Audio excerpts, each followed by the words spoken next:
players in front of us at the moment on the camera 1, which we will go back to very shortly. James Hemsley, Carlos Lee, Brett Armour, Gert Swartz,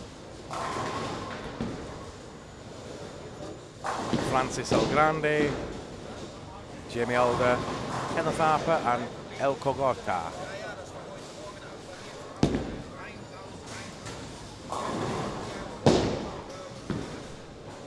Oh, you've turned it off, haven't you?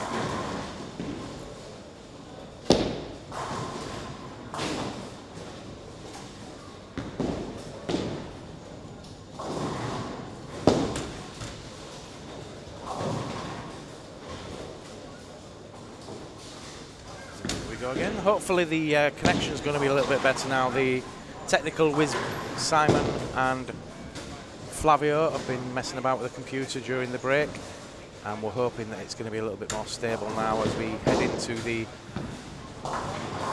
later stages of this tournament.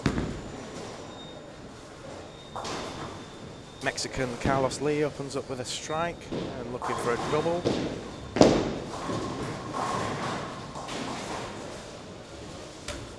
Kenneth Harper from Malta opens up with a double.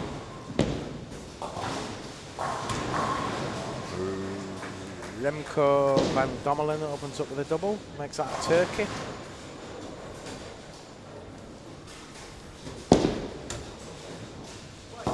Welcome back to everybody on the chat, including Johnny Hatzer, Paul Meeker, Naf G, Tony Agadat and more.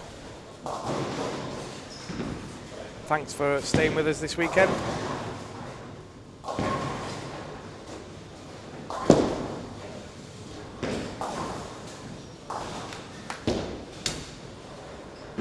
Greg Barrett opens up with a double.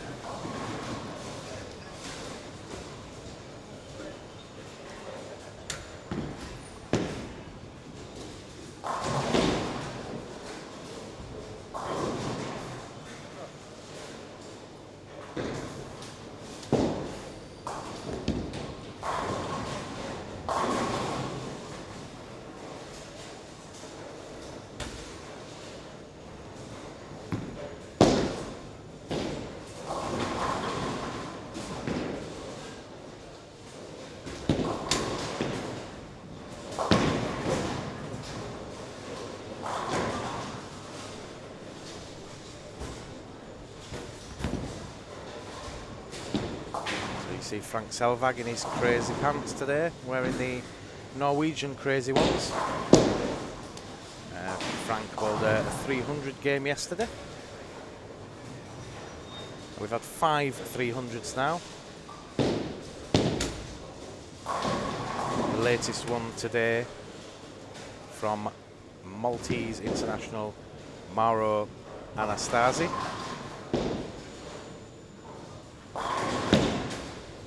We will be uploading all the previous squads and the squads to come over the next couple of days. The upload speed is not fantastic here at the moment, so we're unable to upload, but we have archived all the footage so far.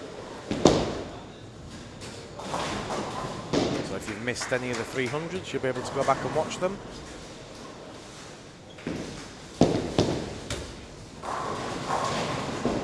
If 3 tie in the Desperado, Nafchi's asking what happens. Could be wrong, but I think it goes on the standings, wherever they finished in the standings.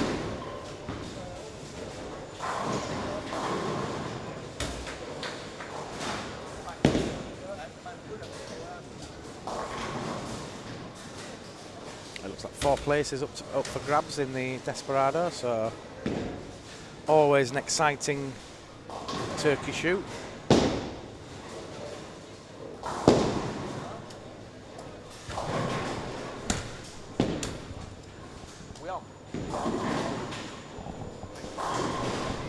Is it possible to change the camera so I can watch my father, Kenneth Harper? Yeah, why not?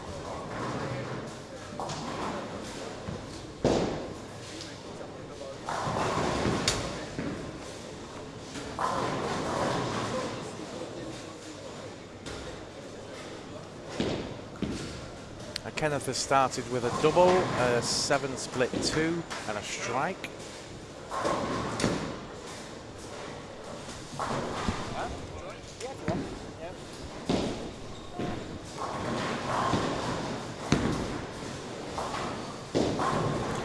And we're going to be joined again by Rick Vogelsang.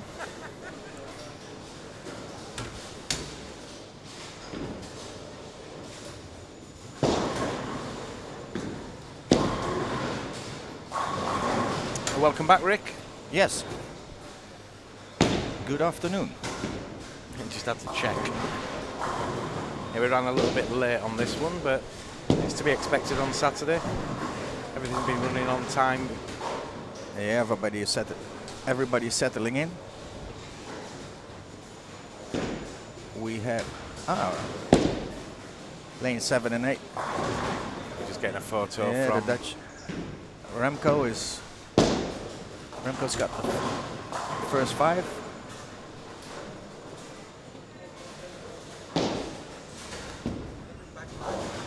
Backline, yeah. Flavio just taking a photograph of Rick and I. All right. We'll stick that on Facebook very shortly. Yeah, sorry, what were you saying, Rick? Well, it looks like Remco get out of the gate good. Yeah, front 5. Yeah. He's been much improved this year. The last couple of years when he's come, he's not shown the potential. Well, this is front 6. Yeah, he came yesterday. He came to me. He said, "Rick, you have by any chance a spare ball laying around?" He forgot his spare ball, so looks like he doesn't need it. No, not at the moment. So we drilled up one yesterday, and he was playing well, so he didn't have to use it so much. But he said, "Well," he said, "this one is going straight." He said, "Do you mind if I take it home with me?" I said, "No."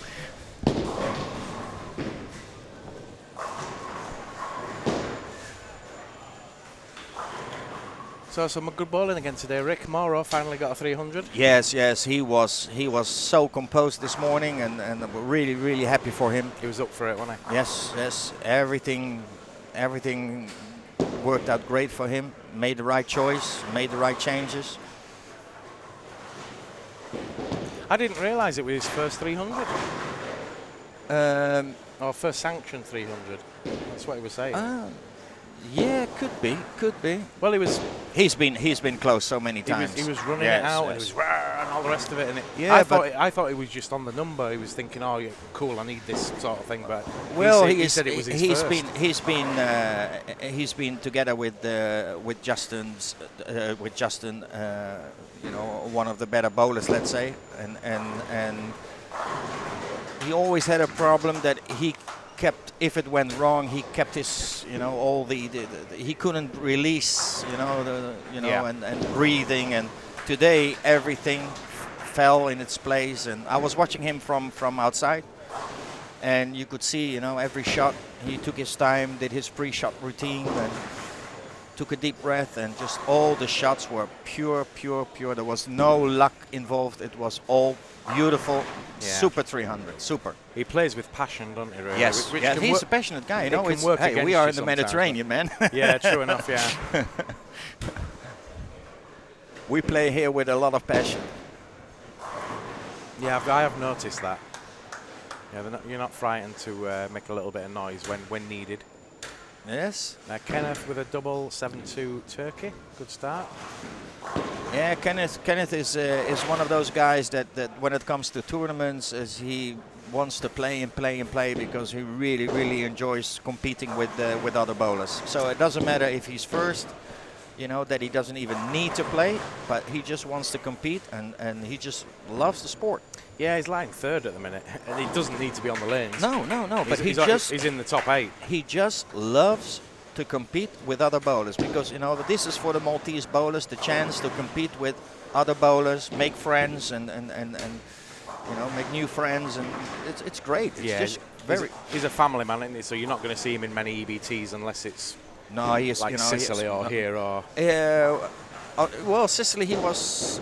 He came with us to Sicily, but that was one of the few tournaments he played, let's say, because working wise, and of course, he's with the family.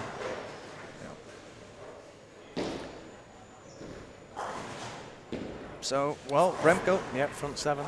Yep. Oh, Front 8. Mark Muscat sets off and then comes back.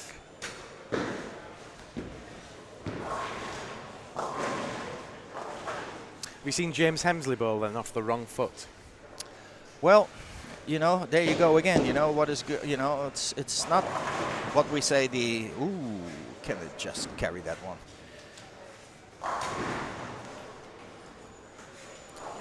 You know, I think for some ones who are about the same age as me, I think they can remember, you know, Britain's best female bowler. Who?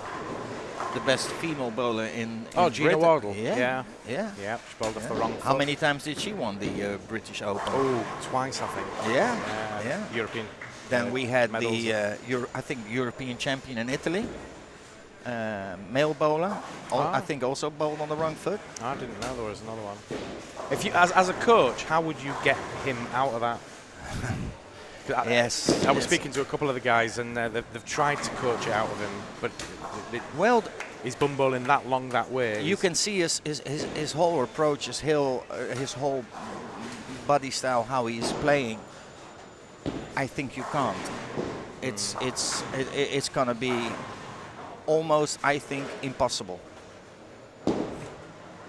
Unless he has to say, okay, I'm gonna do it, and I'm gonna take 4 years, you know, to get rid of it. But you would think it would be one of the easiest things in the world to walk 5 steps and let go of a ball. Do you know what I mean? On the right foot. yes.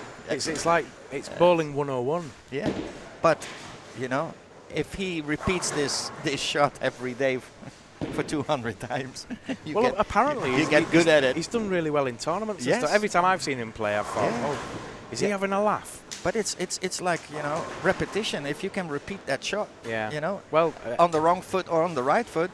Yeah, like Gina did. I think the only problem he's got with bowling off his wrong foot, he does fall off it, and we'll see him now in the storm shirt, James. Just watch this. Kind of looks like one of those Ministry of Silly styles. But he seems to make it work sometimes. Yeah. So just keep your eye on the lad in the storm shirt, almost in the middle of the screen.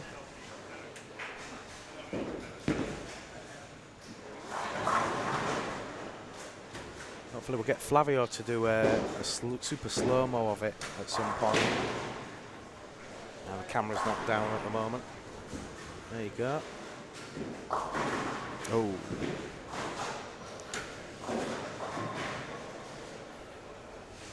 He doesn't seem too bothered by it. He's come out to Malta to play in an international tournament, and fair play to him. Yeah. It's actually quite a nice shirt, that as well. Seems to me I got a good time, so. It's the beauty of the sport, though, isn't it, Rick? It really doesn't matter how you bowl as long as you're enjoying it. Yeah. And the style and all the rest of it. It is more like, you know, people come here, you know, and see each other after a year, and hey, how you doing? Picked that up as well. No, just two. You know. Oh, Kenneth is going strong again. He's been solid all week. Yeah. That's a high-scoring pair, though. What is the highest-scoring pair in the house? But 11 and 12 have been good this week. We were had a small discussion this morning. It's that, you know, now let's say during the Malta Open we use more lanes, and they get stripped and oil, you know, all the lanes. And what at the moment what I see is the most scoring 9 and 10.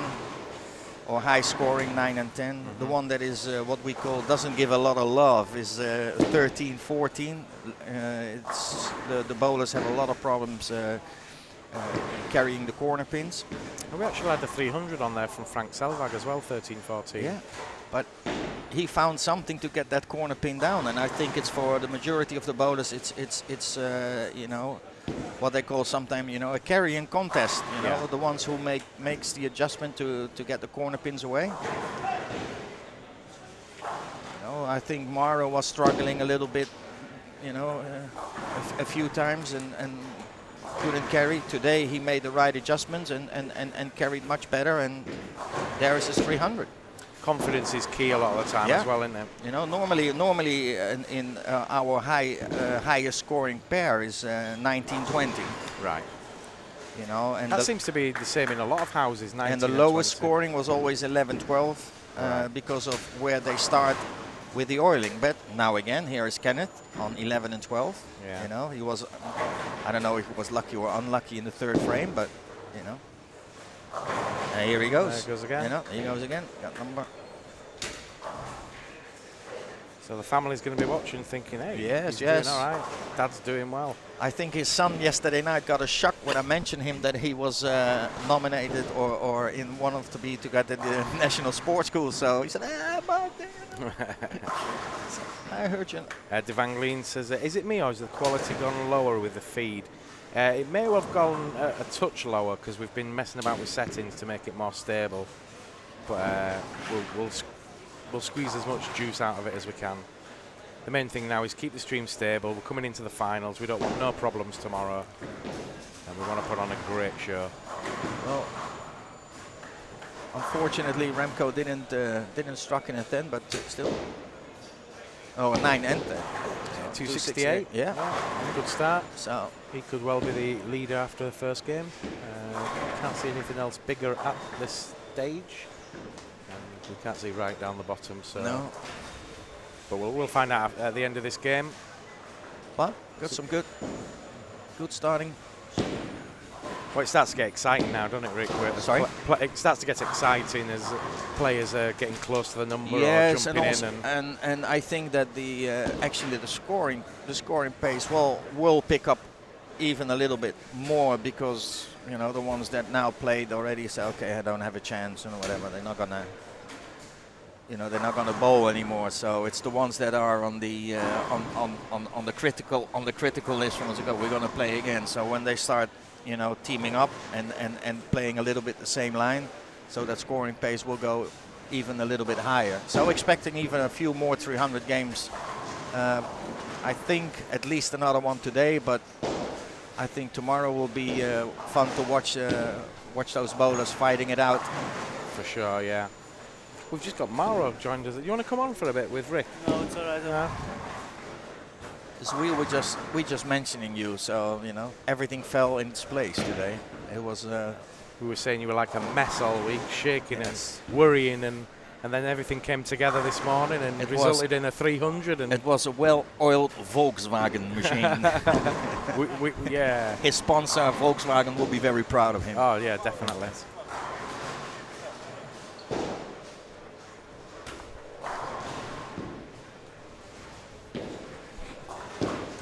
He's a lot more relaxed now. So yes.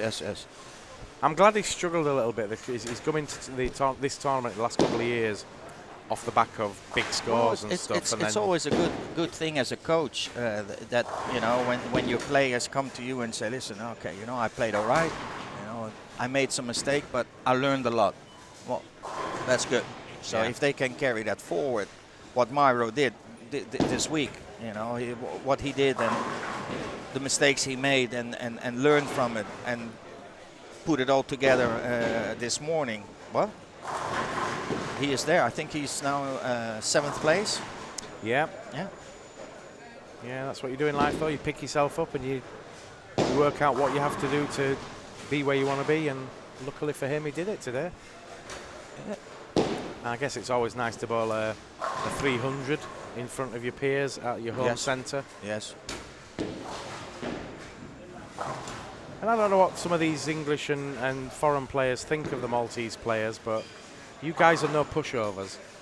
No, it was always the people, let's say, who play here at the Malta Open. They know that they over the years they got to know some of the players like Mauro, Kenneth Arpa, Suabela, Justin, and I think it was the 2 years because this year they didn't play the Etna Open, but during the Etna Open we were watching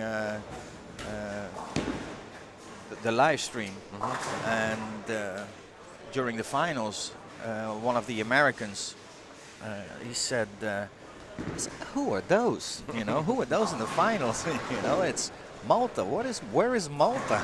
Was that the year I was there when I was live streaming? Could be. Because you got 3 or 4 of them in the. Yes. There were Yeah, three we out of had the 4 we in had the final, weren't there? Yeah, we had Mark Spiteri, Justin, Kenneth Arpa. Oh, of course, because Justin. Yes. Justin had Amleto. Yeah. Who else did he have in his group? He had like the hardest group ever. He had Amleto. He had. Oh God, I can't remember now. We'd have to ask Justin. Ronnie Russell. Ronnie Russell was in his group, and he knocked 2 of them out, didn't he? Yeah. So he said, "What the hell? Who is? Who is this kid? Who are they? What is Malta? Where are they?" So that was great. And when you see also the progress that the Maltese bowlers made, I can remember Justin playing his, I think it was his first or his second Malta Open, and he was playing with Van Dam, and Van Dam, Chris Van Dam went to him. He said, "Justin," he said, "you can strike a lot." He said, "but if you want to win from me, you need to learn how to spare." Year later, they met again. And Justin won. He got scalped him. Yeah. 254 then from Kenneth Harper and a 246 for Elko Gorta on that 11 and 12.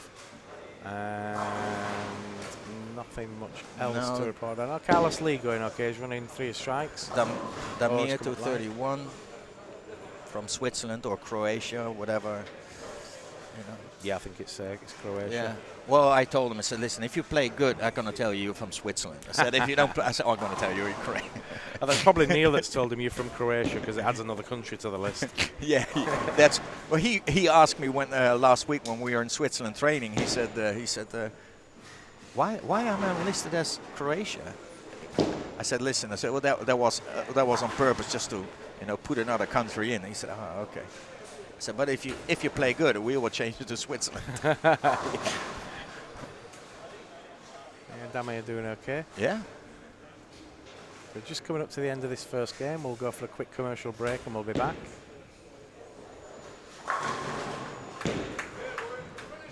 Brett Armour finishes with a 207. Taps out for that. Yeah. And we got Carlos Lee. Yeah, Carlos, Costa Rica. Mexico is Carlos. Mexico. Yeah, it's Alejandro Reynolds, the Costa Rican. Made it into the finals last year. Yeah. Carlos doesn't do anything but bowl deep. I don't think I've ever seen him bowling on the outside. Yeah, but still, I think when you have to start it, you have to play it a little bit. You can't start off straight too deep. No, true. You don't have room to go. Nah, there's nowhere to go. Right, we'll go for a quick commercial break, Rick, and then we're back in a few minutes. We'll see the latest scoring system from QubicaAMF.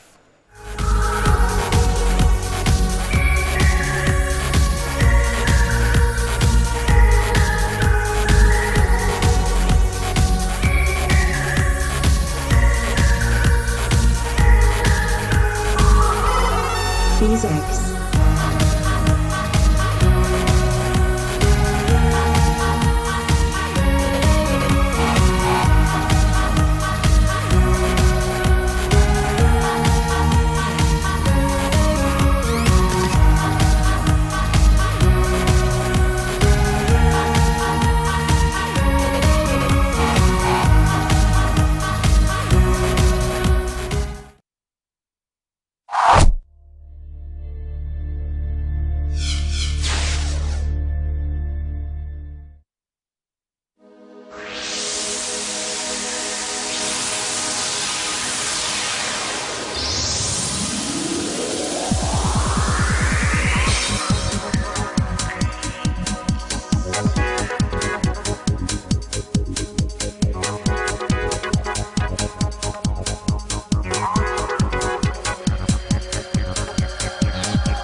back again at the 2015 24th Malta Open, live from the Eden Super Bowl in St George's Bay, Malta. And we got some scores, Rick.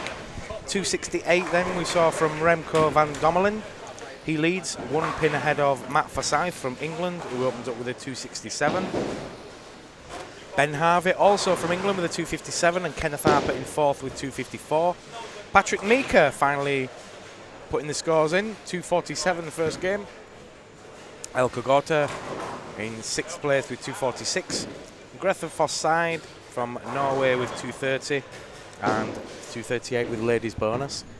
Per Ina Wallstad in 8th with 236, a 233 for Frank Selvag, the 300 man from yesterday, and Damir Branizak from Croatia stroke Switzerland in 10th with 231, and then ticking under the top 10, Bert van Kerkhoven 227, Mark Muscat 224, Eric Alstrand 224, Rune Anderson 220, Giuseppe Paresi 220, Carlos Lee in 16th with 212, and then further afield Hans Schutz, Brett Armour, and a host of other players.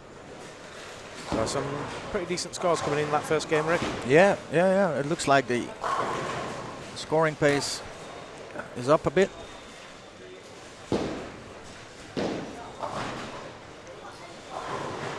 Eric Alstrand, who bowled 1500 plus in his first block and then became average again for the rest of the tournament.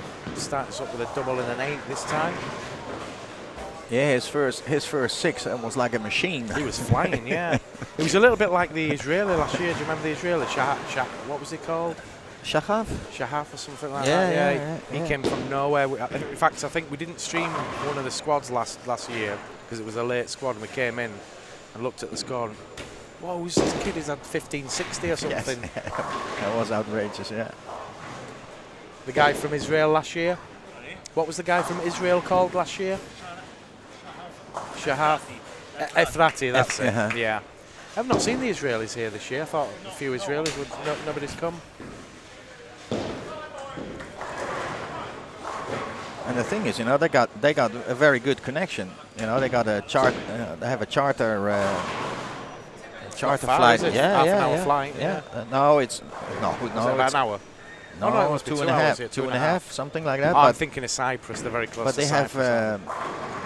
you know, they have a charter flight. I think Tuesday, from Tuesday to Tuesday. You know, and they like the casino, so you know it's. Yeah, Chico Deco usually comes, doesn't it? Oh.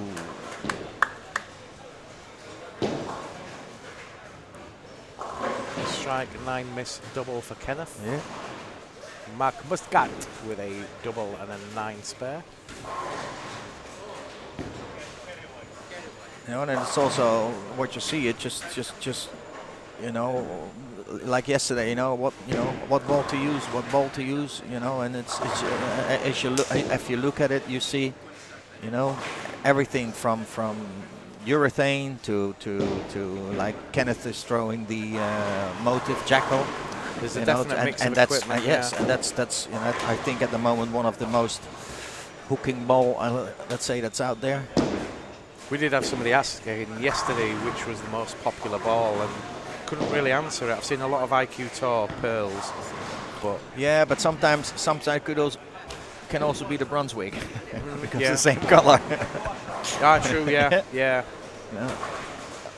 But it's been a popular ball, that golden one from Storm, Yep. the last couple of years. Yeah, it's you know, Mauro threw his 300 with it. Yeah.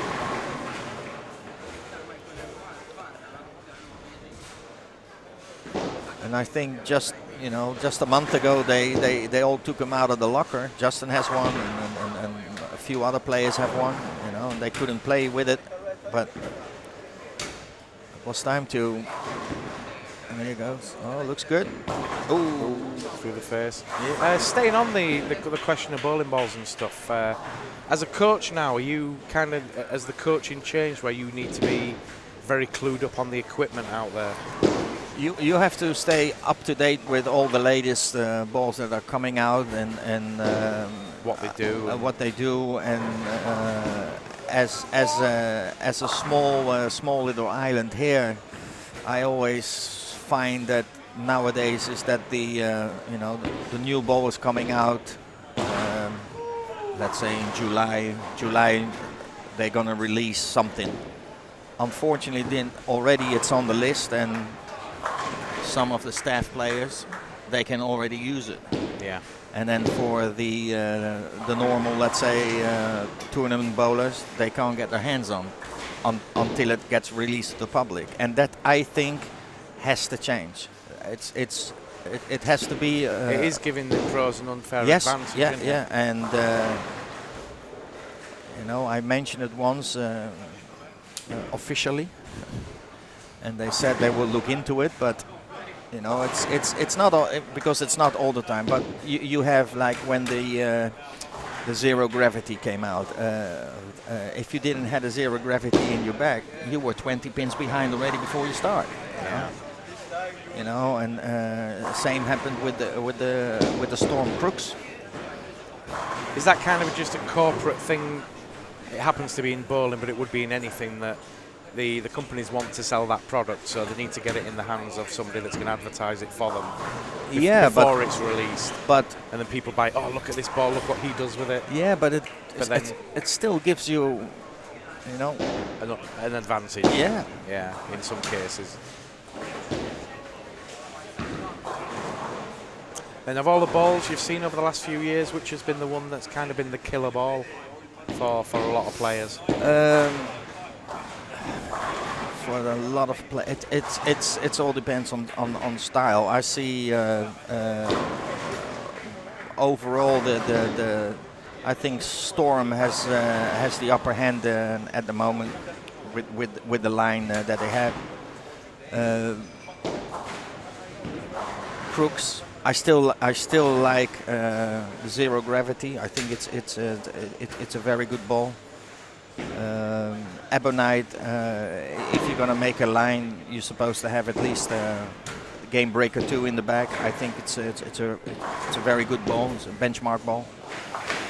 And and for some players who not actually are bonded to because of contract on a certain brand, you can get a good mix with the Motive, Storm, Ebonite. Switzerland 300 says hi road for sure, and says hello coach. Who's that? Is that Sandra, or is it another? I don't think it's Sandra. I've had Switzerland 300 on. It depends. Let us know who it is. Rick will say hello. Even high road. The high road of Storm is a superb bowling ball. Even the pros they It's been around for a long time. Yeah, as well, it's hasn't it? As balls go. Ask a pro to open his bag and Oh, it is Sandra.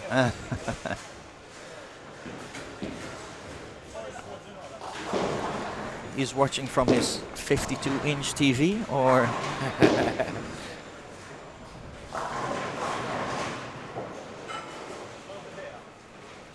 it's another. It's Sandro is next time he has to come over here because he's a very good bowler. Yeah, he used to come here. So he used to come. He's got a little girl now. Yeah, but the man, he needs a break. So yeah, I know. A week off here and again. Yeah. Right. I know what it's like being a young father myself. For the first 6 months or so, you kind of don't want to miss a day of your child's life, but you do need that break now and again.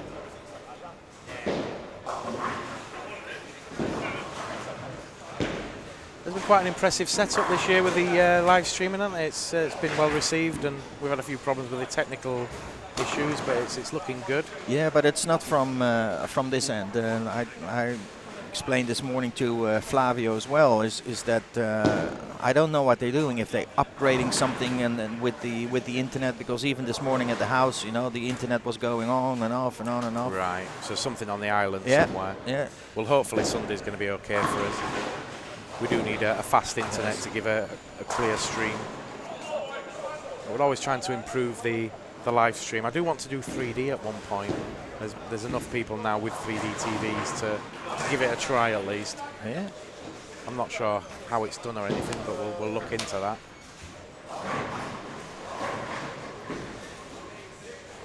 Next year for sure, says Sandro. You say it's next year for sure? Yeah.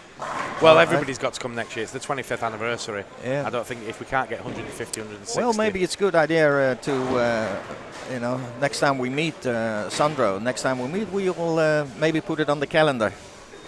You know, why not? we take the whole, what we call the Swiss kader to the Malta Open. Bring in the heavies. Bring in the. Bringing the heavy guns. Yeah, bring in the guns. The Maltese. You know, then we can match them up with the Maltese as well. You kind of get for a little bit of international practice. Would you have the Maltese play the Swiss? Yeah, it sounds good. You know, it's we were, you know, just mention it and then from, you know, why not? You know, the connection is great. You know, it's just under a 2-hour flight. As levels go as well, the Swiss and the Maltese are around about the same kind of level, I think. Maybe the Maltese have maybe got the edge because they've got more of them. Well, I think, let's say, if they will play here, maybe the Maltese could have an edge. But you know, if you, I don't think people know that almost every tournament in Switzerland is on live streaming. Every bowling has his own, you know, cameras and setup and it's. Oh, I know it's very popular for a small country. So you can see that there are a lot of good bowlers in Switzerland. And who's your standout player then? Is it the? The standout player is actually a couple of them. You know, we have Sandro, he's playing very well. We have Mathieu, Philippe Hubert, Han Chi Kwan.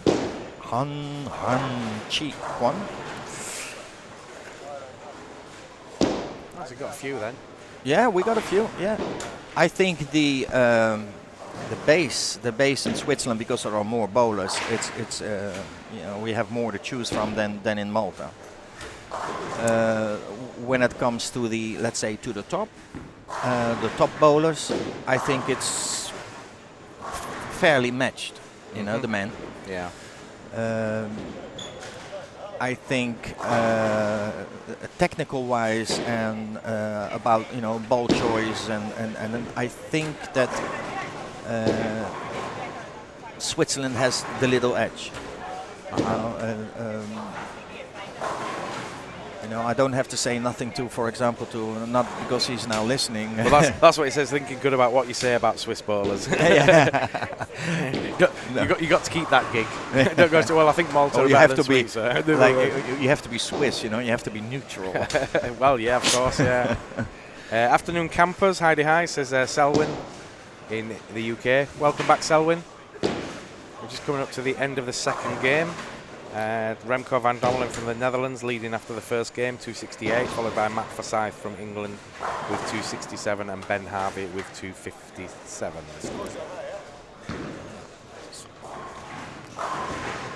This game, it's a bit. We have Alco doing all right on lane 9 and 10. And that's about it, really. Isn't Yeah, as far as I can look, I think Remco's going well down there, though. He's on a string of 6 in a row after a strike, couple of spares, and he's on a 6-bagger, so he's absolutely flying at the minute. Flying Dutchman. Flying Dutchman, yeah, of course. And on lane 15, 16.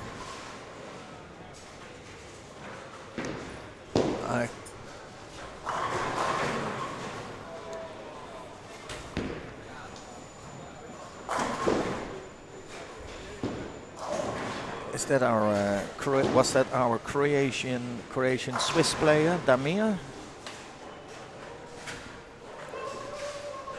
We need a new scoring system here, Rick. I had a word with. Well, they just upgraded the screens. Yeah, the monitors look great. They just. Well, I'm short-sighted anyway, so I struggle to see them when they could have done with a little bit, you know, bigger.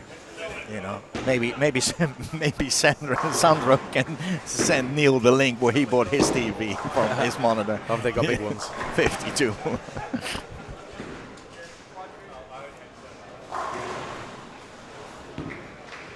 And one of the director's sons works in the bowling centre now, so I spoke to him earlier. I says, have a word with your dad and have a look at this scoring system that we're showing this week. See if he wants to bring it in. I actually think the BestX system would be great here because it's got these new games in it where you can just bowl 5 frames and build a monster and a character and stuff. And apparently it's really popular with kids' parties and stuff because it's a shortened form of the game now. They're actually paying for five balls, not 12 frames. And a lot of centres that have got it at the moment have been reporting increased profits. Yeah, I think once they tried in the early days what was called a 40 frame, or was that 40 frame game, that was a bit too much. But short and heavy, 5 frames, yeah, why not? Just for the open play really, but there's a lot of different games for the customer to play with. And the other thing about that system, Rick, is it's got live scoring, is what I want here. I'd love live scoring. And then we kind of don't need to worry too much about telling people what's happening on the lanes. They can see that. It leaves us to do what we're doing now, which is discuss bowling, really, which you've said yourself, and I agree. You can't watch a lot of live streams because it's boring. Yeah. Nobody's saying anything interesting, and it's just a webcam. You know, I think, but I think in Holland they tried once, you know, on TV. You know, it was also like I think it was like a 5-frame scoring system. You know, it's a 10 for a strike, and the first one who got to 50 or whatever won. And it was quite popular, but I don't know what happened to that. It was like a TV show, and you know. I think that's what the World Bowling are looking at the moment, alternative scoring systems for the Olympics. And they had the manual pin setter, you know, just some girls putting up the pins. Okay. You know, it was quite fun to watch.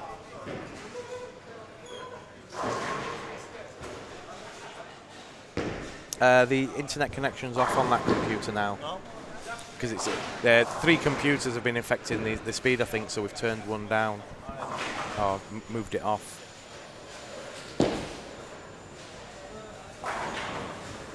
Yeah, Carlos keep on staying left, just throwing the big wheel. He threw one a little bit wide a minute ago. The problem here is it's not the problem. It's the character of the lane here is that, you know, outside 7 it's tricky. You know, so when you throw that ball that far out and you hit the break point slightly off 7, it's gonna struggle to get back. Well, the more boards you cover, the more room for error, isn't there, really? Yeah. That's why I think yesterday we had that question. You know, what do you think about straight? You know, straight is good or straight is best, and you know, sometimes you know it works. Yeah, it works better. I used to when I played. I used to love playing first arrow. You know, and you don't see a lot of players down in, you know, really extreme. It is what at that day, you know, what the lane is asking you to do.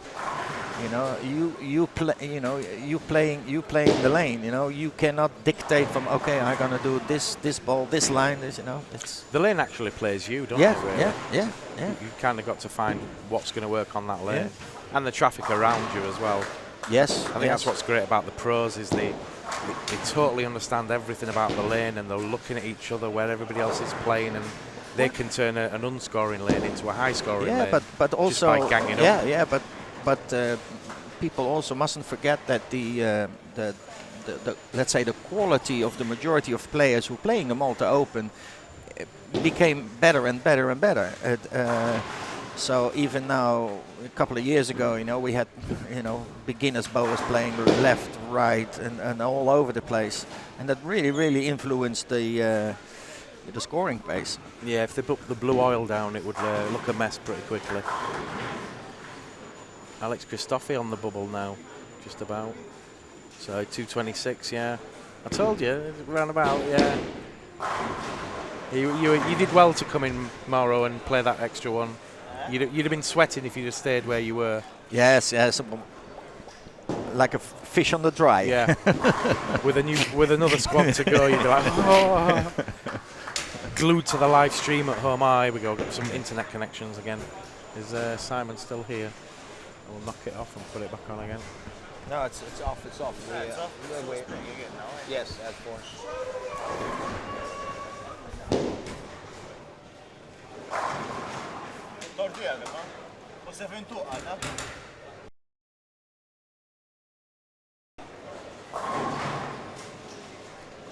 On again. Yeah, Selwyn, it is turkey calls going out, and I think it's Matt Forsyth that's doing it. There's a bowler in England called Selwyn, and he, a bit like Marco Spiteri when he goes boom, his one is to do like a turkey call, so all of a sudden you'll be bowling and you'll hear this. He's been doing it in EBTs and everything. He's kind of known for it now, so they're all doing it now when they get a strike.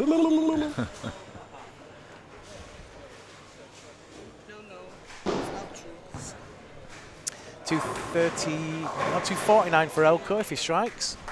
Kenneth is finished with a 203. Just dropped the pace there. As we said earlier. Oh.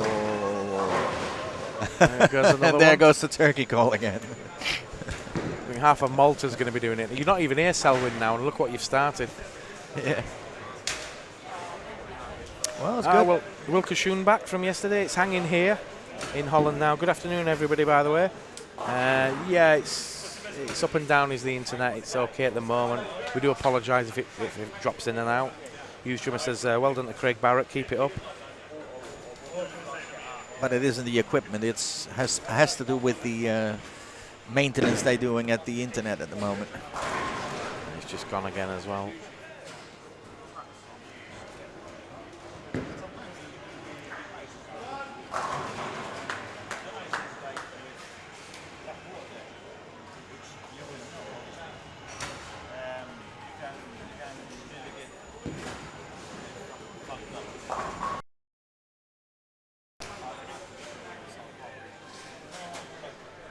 It's every time you think to turn around and say, oh yeah, the internet connection's been all right for 10 minutes, and then all of a sudden it starts knocking off again. So just about at the end of game 2. By the way, Sue, the chicken is in the fridge ready for you.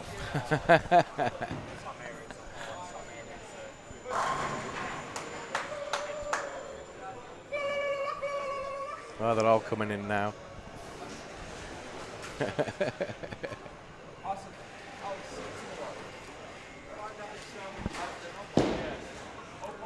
Well, it looks like this game was a slow start, but with quite a few players with a good finish. Yeah, Craig Barrett with 258. 258. Yeah, Daniel can make 234. Yeah.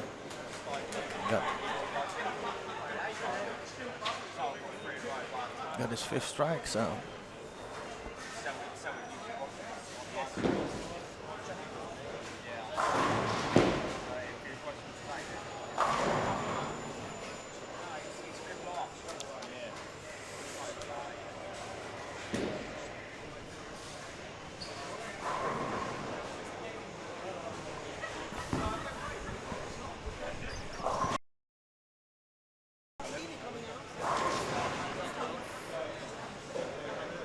And we should be back again. Type on connection problems.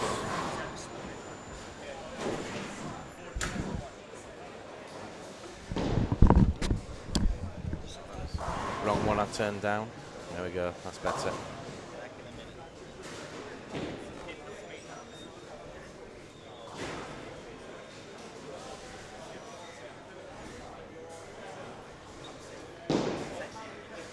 Yeah, apologies for the connection problems.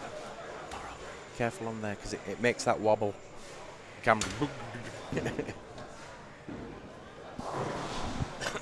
Sound back up. But picture gone again. And it's dropping out all the time now.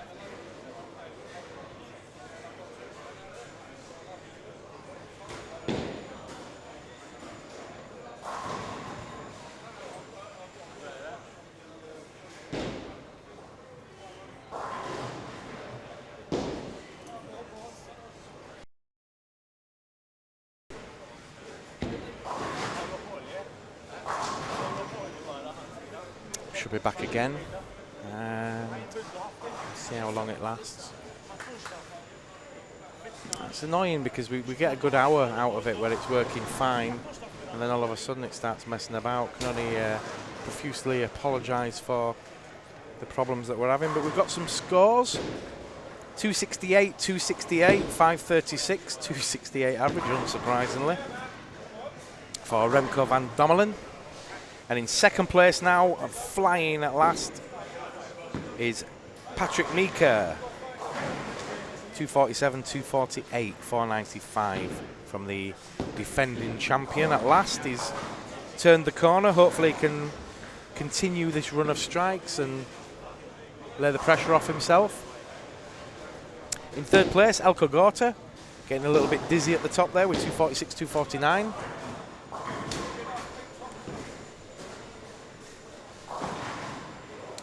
Connection problems.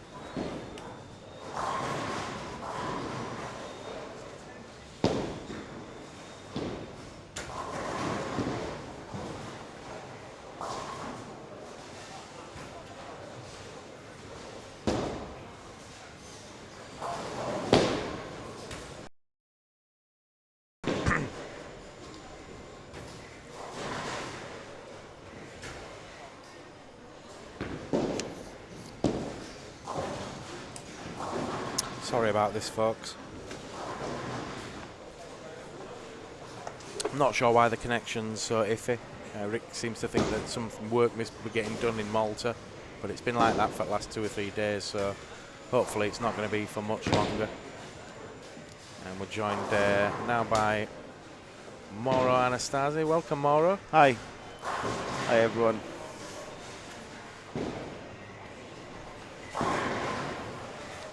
Few decent scores coming in now. Yeah, pretty high scoring, the squad. Nice to see the defending champion finally turn up. Yeah. What did he have the first? Had a good 6 or no? Oh, he's let's have a look. He's way down.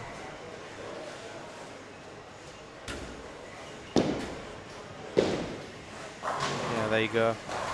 195, 206, 170, 256, 190, 266, 219, 225, 237, 214, 237, 186.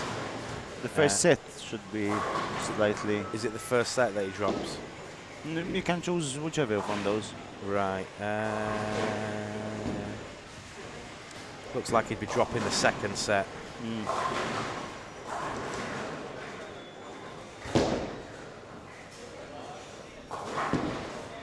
I think he can put 200 pins on it. He can make 2,800 easily enough. It'll put him in the top 20. Yeah. You just need to continue his run of strike. 247, 248. Another 2 or 3 of them, and Same start as me this morning. Exactly the same. all right.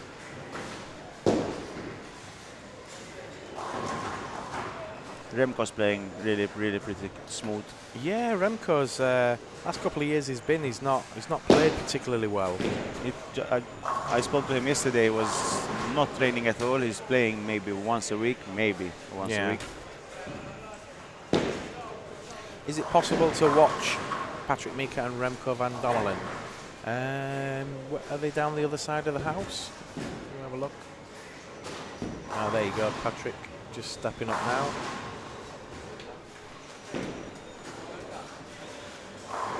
Oh yeah, in the pocket again. He's flying now, he's Starfish. Double spared strike. Double spare strike. Yeah, 279 pace. It's nice to see him playing. He's a lovely lad. Yeah.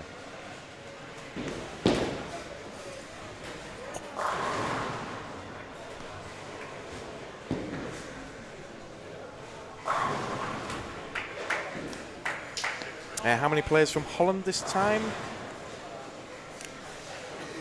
I think we have...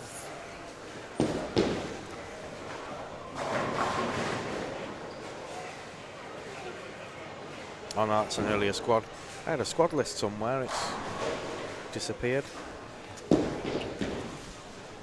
I think there's about 6 or 7 of them.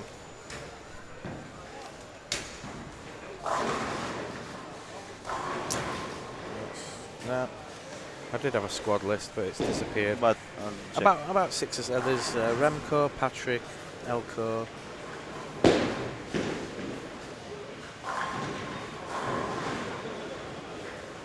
No, about 3 No. actually. 3? Yeah.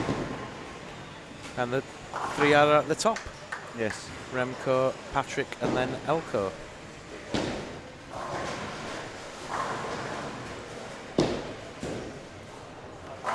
So you must be really relieved now. I am. You're a totally different person, aren't you? Yeah. Can see it from my face, eh? Yeah. I mean, you smile all the time, but you, not as much as usual. But you are now. I was worried, I can admit I was worried. Actually, to be fair, I had the same average of last year, but this year it's a bit more high scoring, so... I guess as well, going to Japan in a few weeks, had you Yes. not qualified in this one, you'd be going out to that one thinking, why am I even doing this if I can't Exactly. qualify in my own And my the own house? The 300 gave me a big boost today, because, Yeah. you know, it means something. 4 in a row for Mark Muscat.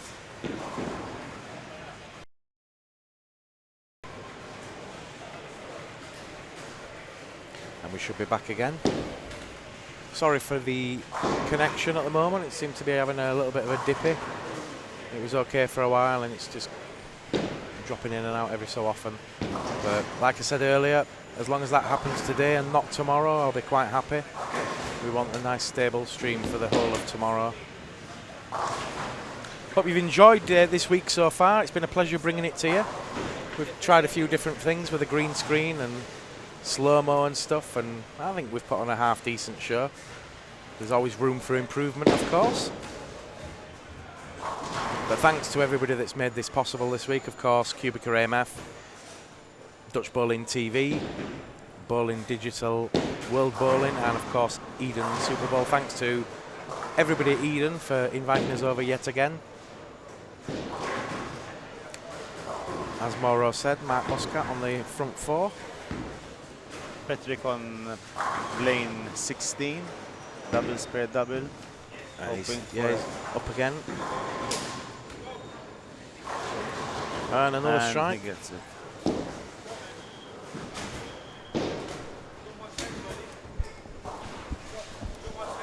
You got my €10 ready. We've got a bet. He came up, he said, I know the winner is. He says, it's Matt Forsyth. He said, I'll bet you €10. And I thought about it for a second. I'll take that bet.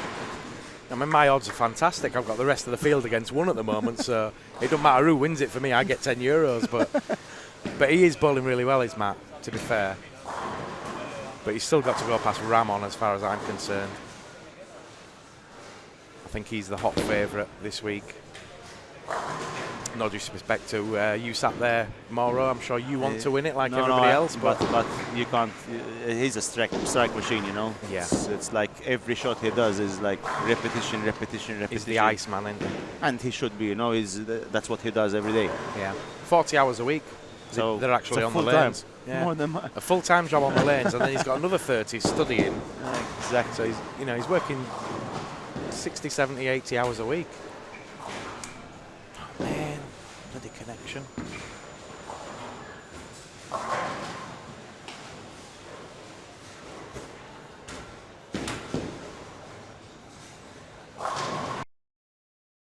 Five in a row. Yeah, apologies again for the connection dropping out. Yeah, 2 players on perfect games on the same pair. And Rick was saying earlier on that 11 and 12 is not usually a high-scoring pair, but we've had quite a few good scores on there recently. I believe, in my opinion, 13-14 was a bit struggling today. 13 was a bit felt longer. Even Paul Stott had a...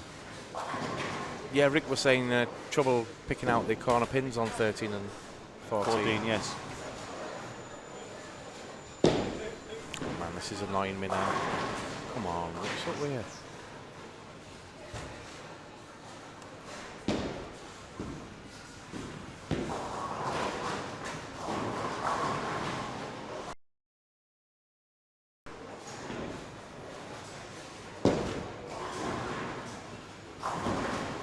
I don't think it's anything to do with our equipment. We're just going to have to grin and bear it the best we can. The CPU's running at a nice, cool pace. That was red before that number, and it was running a bit hot. We thought that might have something to do with it, but that's okay now. It's just the connection starts to drop out and then comes in. And sorry for this, folks. Hopefully you can bear with us, and we'll see what happens. For a little island, though, we're making a little bit of a mark around the world. I'm looking at my social media for Talk Temping, and it's all Malta, Malta, Malta, Malta likes and stuff like that. We're getting a lot of coverage this week.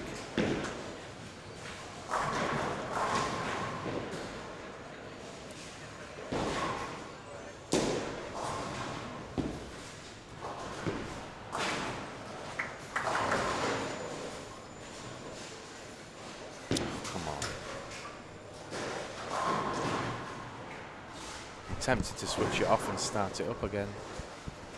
You sure you're connected good? You sure you're connected with Wi-Fi? No, we're connected with a wire. Yeah, yeah, it's a wired connection.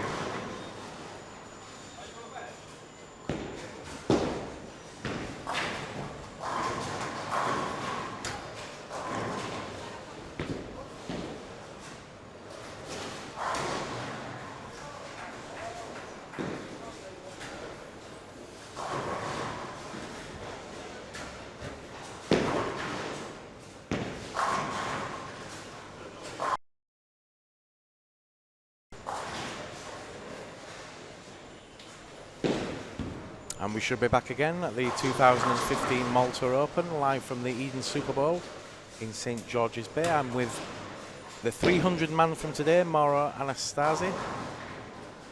Or Maurizio. No, Mauro's better. You prefer Mauro? It is actually Maurizio, but Mauro's better, trust me. Mark Muscat, front 5 and then a 9 spare. Pick of the players in front of us. You can see so much different styles here. Yeah, a lot of different styles.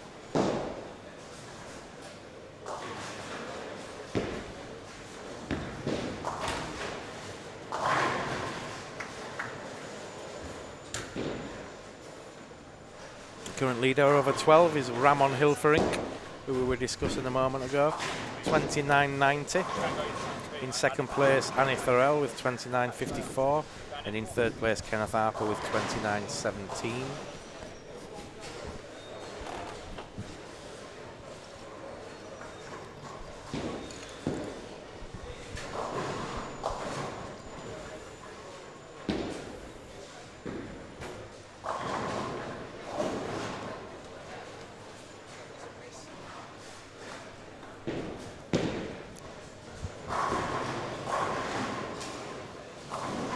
Neil, you want to come on for 10 minutes? Come on. He's shy. You and Mauro. He's shy. Come on, you and Mauro. That'll give me a 10-minute break. So we're going to be joined by Neil Sullivan. There we go, because I'm going to have to fiddle about with the dials here, I think.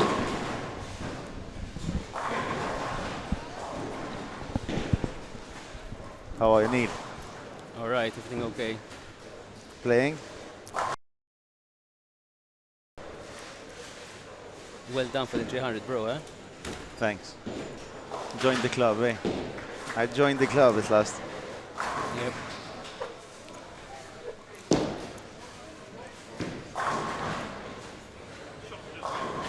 Scoring pace is still the same.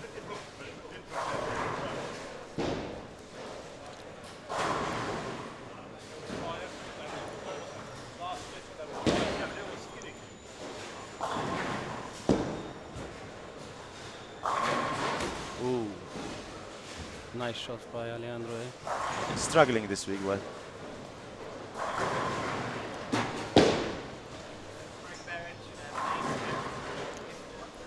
last year I remember his arsenal didn't arrive. Was using just 2 balls, and I believe he bowled better last year. He made the cut for sure. Yeah, he made the cut. With just 2 balls. Hey, Mr. Landman. Michael Landman next to me.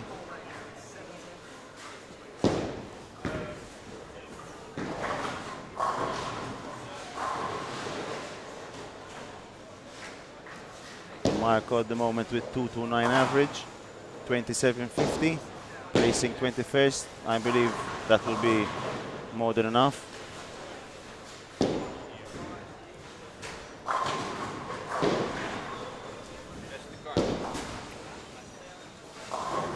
Moment the cut is at 27.11 with Suabela 28th place. Sue's playing again at 4 o'clock. She had a 13.61 on the first 6, but she struggled on the second, but I think she can bowl 1400. Yeah, I think she'll make the cut also. Suabela, the queen of the Mediterranean. Yes.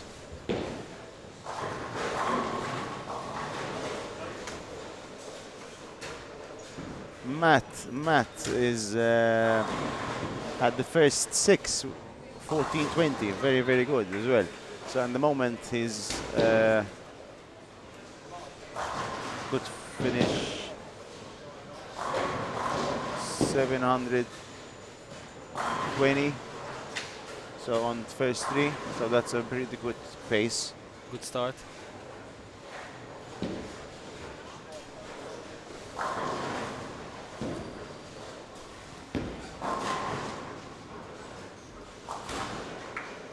Is Patrick Meka with 7.53 if he strikes out.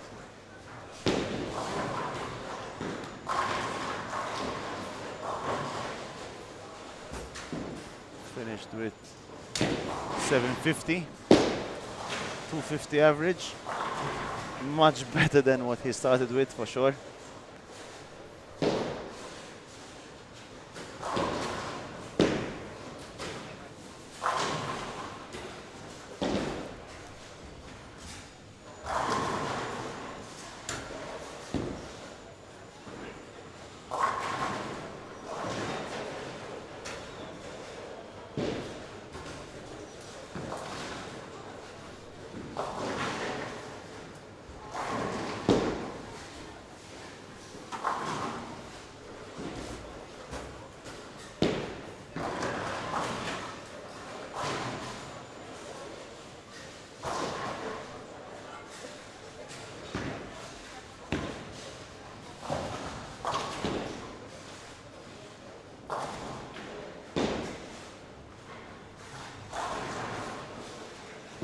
No video. No video this time.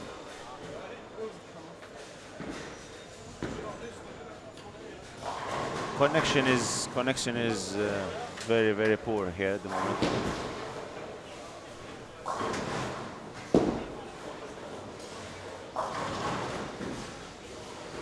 Rune Anderson going on 8 in a row.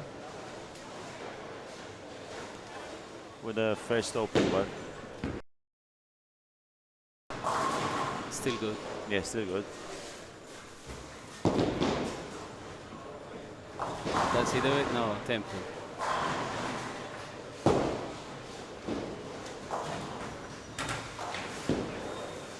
We should be online again.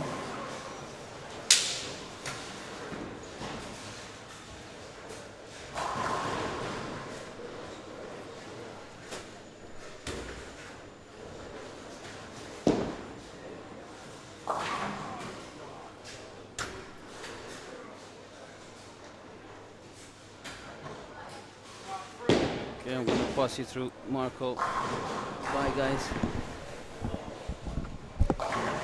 Michael next to me.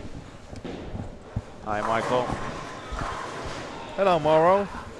So you did very well. Your first 300 ever, officially, you tell me. I really can't believe that, but Thank you, it thank is you, true. Michael.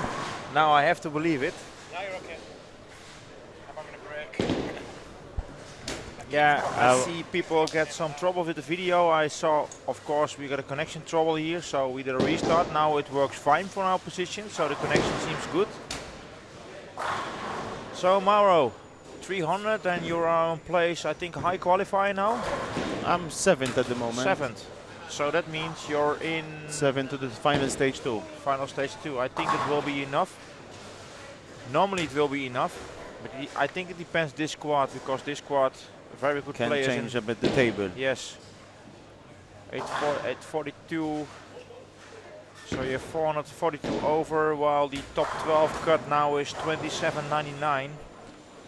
Yeah, I'm not seeing a lot of players which are below me that might change the table actually. No, not so much. I think you have enough to make the top 12. I think that will be really enough. With 442 over, it's a lot. And then you are on 7th position. Unbelievable. Eh? Yeah, that seems this pattern, you know. It's an easy pattern, but yeah, I think, you know, we played, now I think it's the 3rd year we play on this pattern here, Sorry? after each other. It's the 3rd Yes. year, I think. No, second actually. It wasn't the last year wasn't like the one before. Last year it was also this same pattern. Bourbon Yeah, but with the yeah, pump, Bourbon Street, yes. but not units of oil was a bit slightly different. Yeah. I talked yesterday with Rick, and they tell me that they have changed the oil. They changed the oil and the pump as well. Yes, and you see a lot of difference this year. It's really more differences. Yeah, what I see, I think it's, let's say last year's it was more, the oil was more, yeah, sticky, you know. You get more, I think you get more skid. More skid than now. Yes.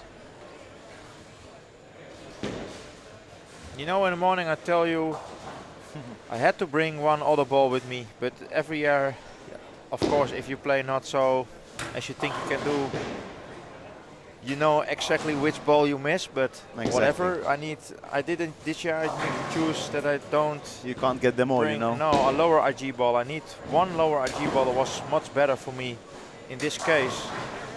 But in the beginning of the week, it was not so difficult to get a good carry on the pocket, and now my carry was And not so well, and your carry was amazing today, really. Yes. We were paired up today. I think you only were in trouble both in long lanes 13 and 14. 13, 14. That's what I was telling Yes. Dom. 13 Yeah. was 13 was unbelievable what happened Yes. there. like there was a patch down there. Even Yes. Paul Stott, Yeah, you can see yeah. his reading on the ball. Yeah, Kept on sliding yeah. through. Got the bucket actually. I think it rolls out, you know, you get a roll out reaction. It was too much, it was no hold for the energy on the backhand. But he played with a hypercell, a polished hypercell, and I play with a high road pull. And we are almost the same type of players, I think. Yes. You know? And his ball roll was so much and so strong, I think, yeah, you saw a little bit roll out there, but it was exactly the same, you know.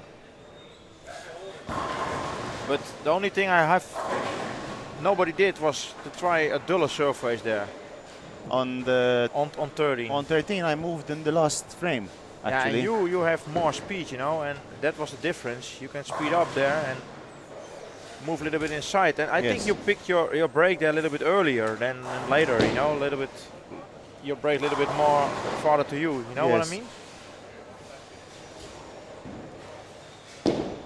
Not so much down lane in the inside line. And that works. Yes, it works. But the IQ2 of your rolls fantastic today. And Really, I it got rolls fantastic. last night the ball was sleeping behind my head, you know, Yeah. on the bedside table. Because the ball was at home, it wasn't even in the locker. Yeah? Yes, I had the ball at home, got it this morning with me. Well, somebody in the night did some magics or something, I don't know. And now this ball, you never will give it away anymore because you first No. 300, of course. For sure. I have also the ball with my first 300, I have it at home, of course. Yes. And it's a was- nice ball to keep for a 300 as well, it's gold. Okay, so, and how are you in, okay, you're from Malta, and you are the Malta champion, isn't it? Actually, I was in the last 2 years in a row, yes, but we had the championships about 2-3 weeks ago. Yeah. But I didn't perform that well actually. Okay. And Dennis Merchant now is the new Maltese champion. gonna represent Malta and San Marino Okay. in the Europeans. And women's? Who won the Women's is Sue Abela, the queen. Yes? Sue Abela. Yeah, and what do you think about Sue? Now we talk about her. I remember, of course, Sue Abela. I see her a lot of years playing here, and almost she performed very well. But She I has think the last 2 years is a little bit, yeah, you know what I mean? It's not so as the years before. yes, but she's a fighter. Don't forget. Yeah, of course, I know. Mental, she's very well. She's the best. She has the best mind Yeah. in bowling for sure. Yeah. Here, down here, for sure. So I wouldn't underestimate her ever. Yeah. Yeah, this year we got a little bit a new format. The first 2 final steps is they play in 4 games, and I think the best 8 players will qualify, top 8 and top 8, and then we get match play in round 3. So Second stage is top 10. okay, it's top 10. Okay, so we get 10 players. Okay, but what do you think about the match plays? The And final new- stage, you mean? Yeah, and the new format. Is that the I low think- man gets out? Yes. Yes. We played that in Brunswick Etna Open. Yeah. I remember. It's a 2-game total pinfall. Yes. Low man out. Yeah. Something different. It's a challenge as well. Take a look around. Patrick Maker, he's on 750. 750, He's yes. the winner of last year. So Maker has 750 pins and 250 average. Well, he needed. I thought his highest squad was 1280 or something. I thought so that. as So well. he need a big game. He need 1400 and let's say He'll 1480. make the cut. Yeah, I think this average is okay for him. I don't know if he did already a turbo, but I'm not sure about it. So which frame we are yet? Last frames. Yeah, also. Third game, last frame. Yeah, and on the right side of the bowling, they start already with 2 game- frames sometimes. Yes, with game 4. Melissa Swift has 717.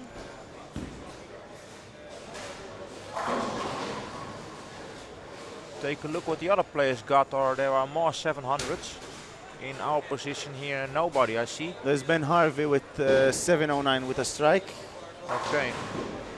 There's 3 in a row for Remco Yeah. Remco on van lane Dommelen. 17. Yeah, Remco starts very well after the first 2 games with double 268. So we have to wait, of course, for the scores. Let's wait for that. I think that is interesting to see what's happening now.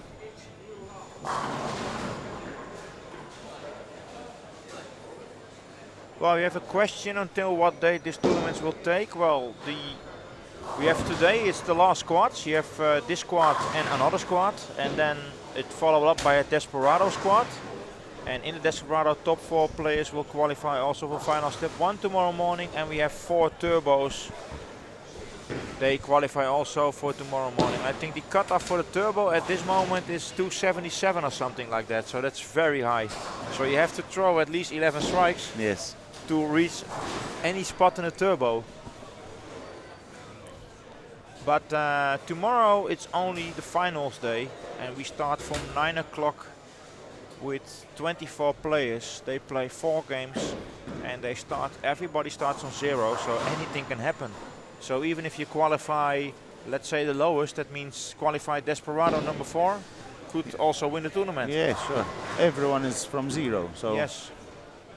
Elko is with 694. I'm seeing from here.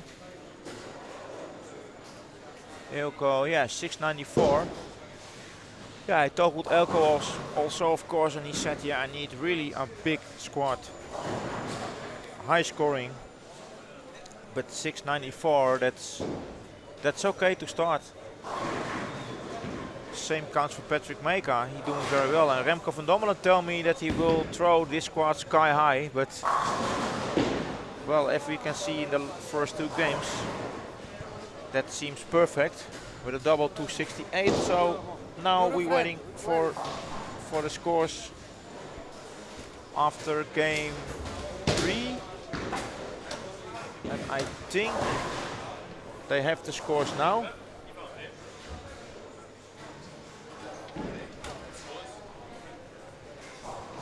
Well, they're coming up with the scores after 3 games. That will be interesting.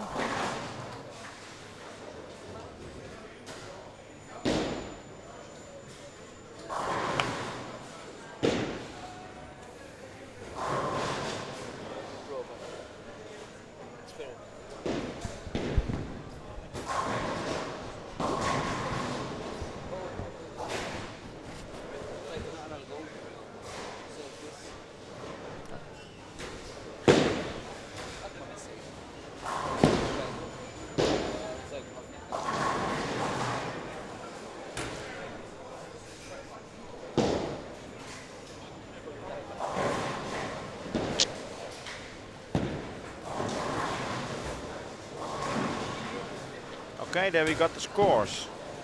Well, Patrick Maker first place, 750, 250 average. Second, Remco van Dommelen, oh my god, 185. He shoot 268, 268, 185. Place 3 now is Grete Vosside with 711. Melissa Swift fourth, 709. Ben Harvey place 5 with 699. Ilko Korte 694, position 6. Matt Forsyth with 690. Per Eina Wolstad 670. Bart van Kerkhoven 666. Carlos Lee 660.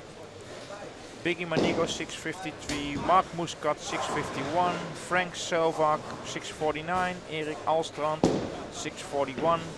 Alejandro Reina 630, Kenneth Apar 630, Damir Branezac 625, Craig Barrett 621, Hans Schutz 618, Roon Anderson 616, Ronnie Moon 614, Giuseppe Parisi 611, Brett Armour 608, Francesco Il Grande 607, Tommy Peterson 606, Jamie Elder 581, Cat Wolf 579, Daniel Benson 567, Giuseppe Laudicina 525 and James Hemsley 441.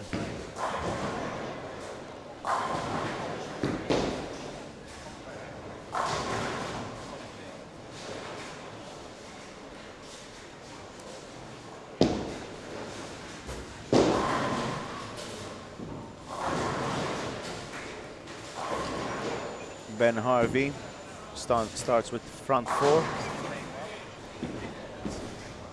on lane 16.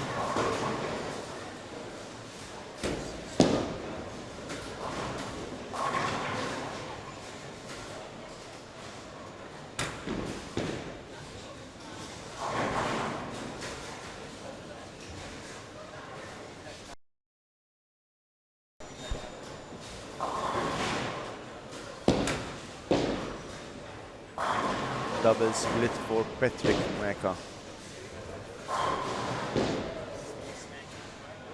Yeah. Maker is now on lanes 13, 14. The worst And you what see we had. where he Marco. got the split, lane 13. It's unbelievable that lane today.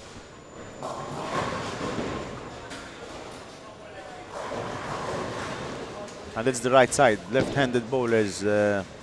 Yes. But I think left-handed bowlers anyway got in trouble here. I don't know who's the best left-hander so far. Maybe we can see in the qualifications here. I know top 5. Glenn Richardson, yeah, he's the first left-hander. He's on place 6. He do very well. And for the rest, Lyndon is also a left-hander, I think. Yes. Yes, that means the And second left-hander is on place 13. And they're quite fast players. Yes. So I think that's the only way to play on the left side. But I see a lot of lefties in trouble here. A lot of them Anze.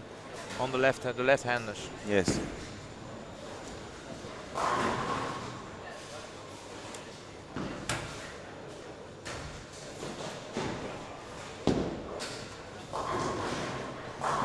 So Patrick Maker got an open frame.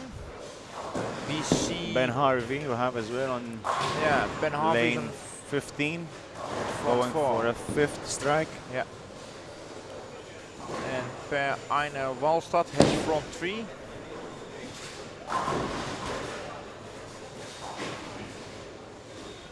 Patrick strikes on lane 14.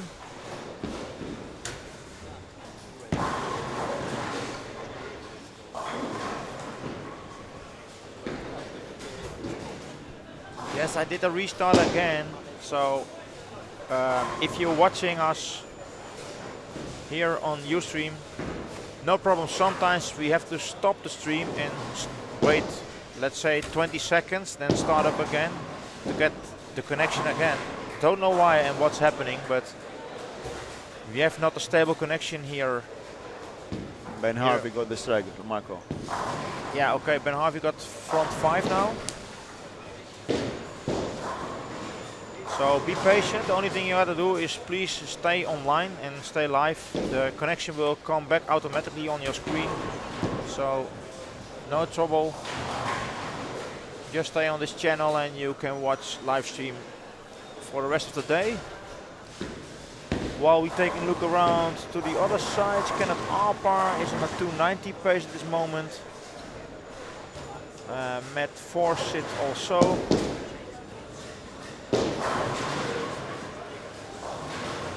Hans Schutz has front 3. Tommy Peterson as well. Yeah.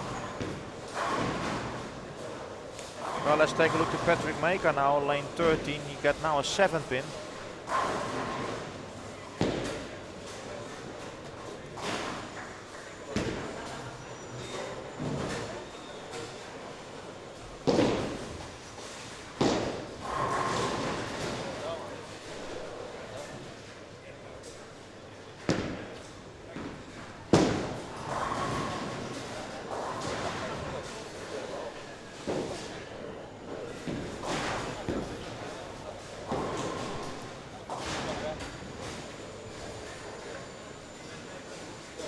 And well, strange.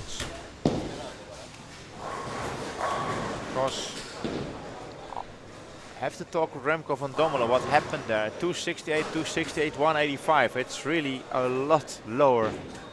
It was on lane. Remco did. Yes, I don't know which lane he played at 185, but on lane 1920, funnily enough. so that means he came from the left side, going to the right side, Yes. and there he's struggling. Yes, he started lane 7. So Lane 7, lane 5, 2 high games. probably he got the same thing as I found out, that for me the left side score better than the right side in this year. Now for me, it For was, you, it's it the was difference. the other side.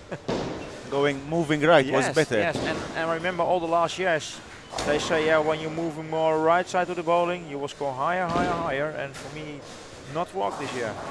For you last year, it's the same? Exactly The left same. side? The left side was better the No, last years? No, no. The left Exactly side the same. was better. Could be. But funny enough, I averaged the same of last year. Yeah. 226. Exactly the same. Now, obviously, with the squad, the last squad I played was super. Yeah, it was fantastic. But you have also a great carry, you know. Sometimes Yes. you need that, you know. I was struggling this week with carry. But you can play well, like I did yesterday. For my feeling, I played well yesterday, but I only shoot 12.97. Yeah, Yes. that's a nice score. But for here on this tournament, on this pattern, it's not high enough. You need at least 1360s, 1370s, you know. To keep you there. So in that case, it was 70 under yesterday, but you play well, but you can't carry enough all the 6 games. Yesterday on the live stream, I tell also the people, yeah, you have sport patterns, there is pressure because you have to play very, very good. And you have to do every shot, repeat, repeat, repeat. Here you don't have to repeat every shot. Normally not, because you have more space on the pattern. But there's another pressure, it's high scoring. Yes. 9s is not enough here. You No. can spare, And you have to but string them. You have to string the strikes. You have 5, to. 6 string. You have to have 6 in every game. you need rows and rows. Otherwise, it's nice to keep your game clean with closed frames, but Ben Harvey, front 6 now. yes. Okay, let's switch to that side. We're gonna check the right side of the bowling where Ben Harvey is, and also Remco van Dommelen is there. Now you see him in the screen. Remco is now on lanes. Where he is? 17, 18. 17, 18. I think from our position is double strike, spare strike, spare strike. Yes, Spare. 168 he is. And strike again. Yeah.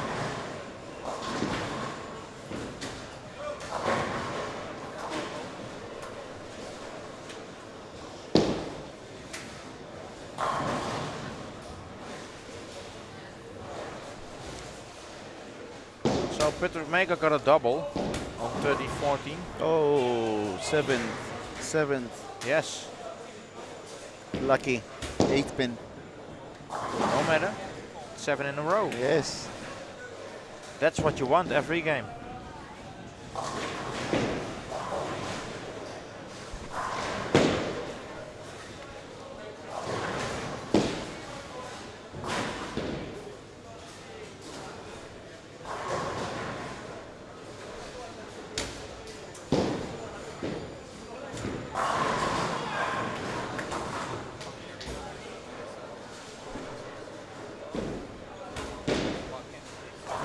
So Mauro, how many times you practice bowling? 3 times a week. Pure practice or Yes. league play? No, league we have league and doubles league. We have Yes. twice a week. You have twice a week a league here. Yes. Okay, you have a single league and a double league. We have a team league and a Yeah. double league. Okay. We don't have singles league here. Yes. And that's your practice also, or is it also separate practice? No, it's roughly it's between 4 to 5 times a week bowling. Yeah. It's about maybe in hours, let's say that's about 15 to 20 hours a week. Yeah. And Maximum. also you practicing for fitness, physical things, Yes. running, biking. We have programs, you know. Yeah. We have 6-week tests as well. Like for example, last week I had the jumping test. Okay. I improved my jumping test by 2%. So yes, we have.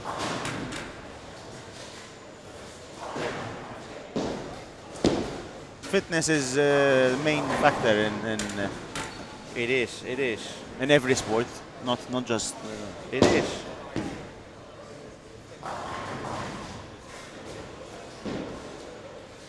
Ben Harvey again on lane 16, going for the 8 Let's see how you do it. and It 8. is. It's front 8 for Ben Harvey.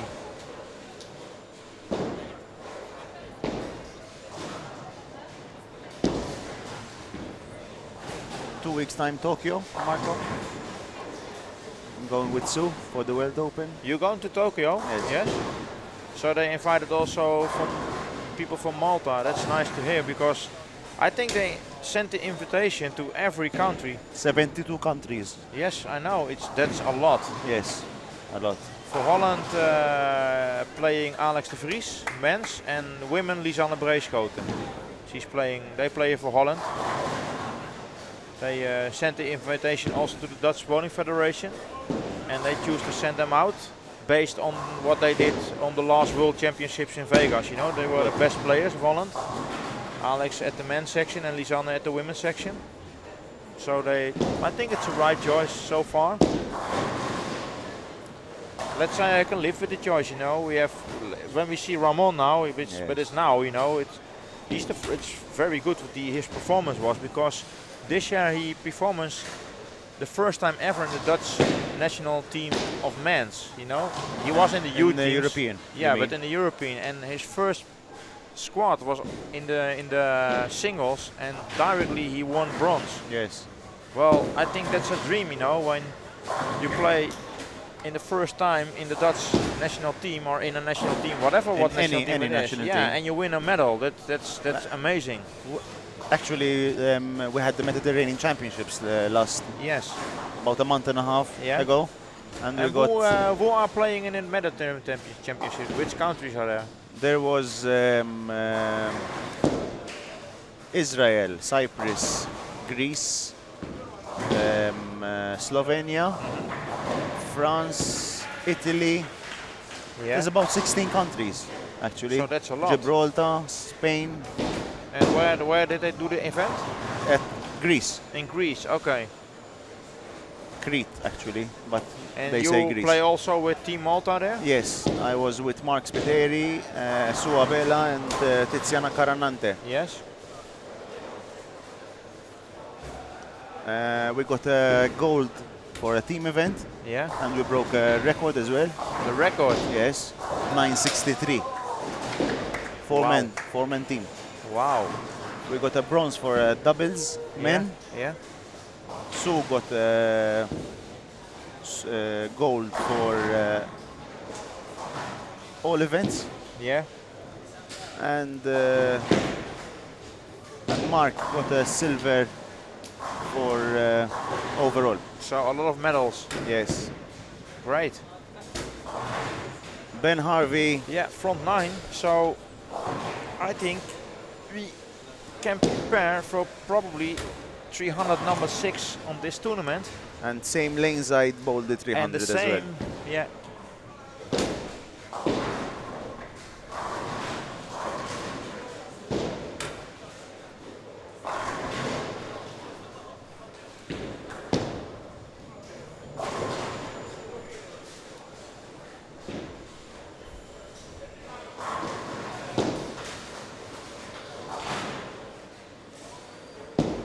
First Bart van Kerkhoven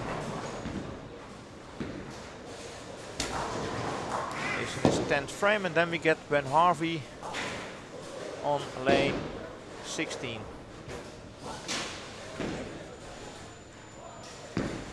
Can strike out for a perfect 300 game.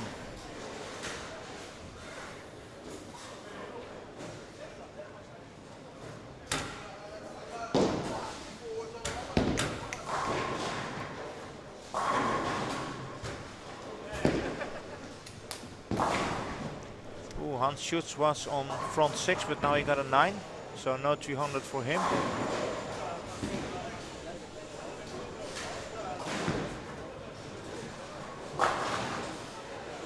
Struggled Patrick Meka on the 10th frame Yeah, of his last. Patrick Meka finished 198 and a total pin for 948.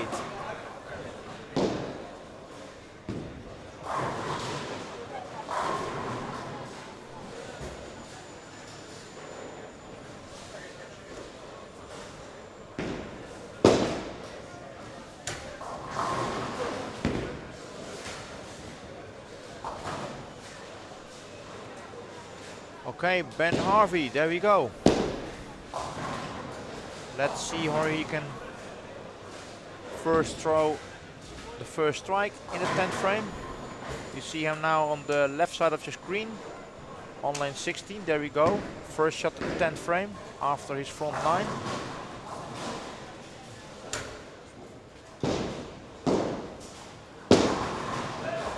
Oh, light. Oh, no, light. too light.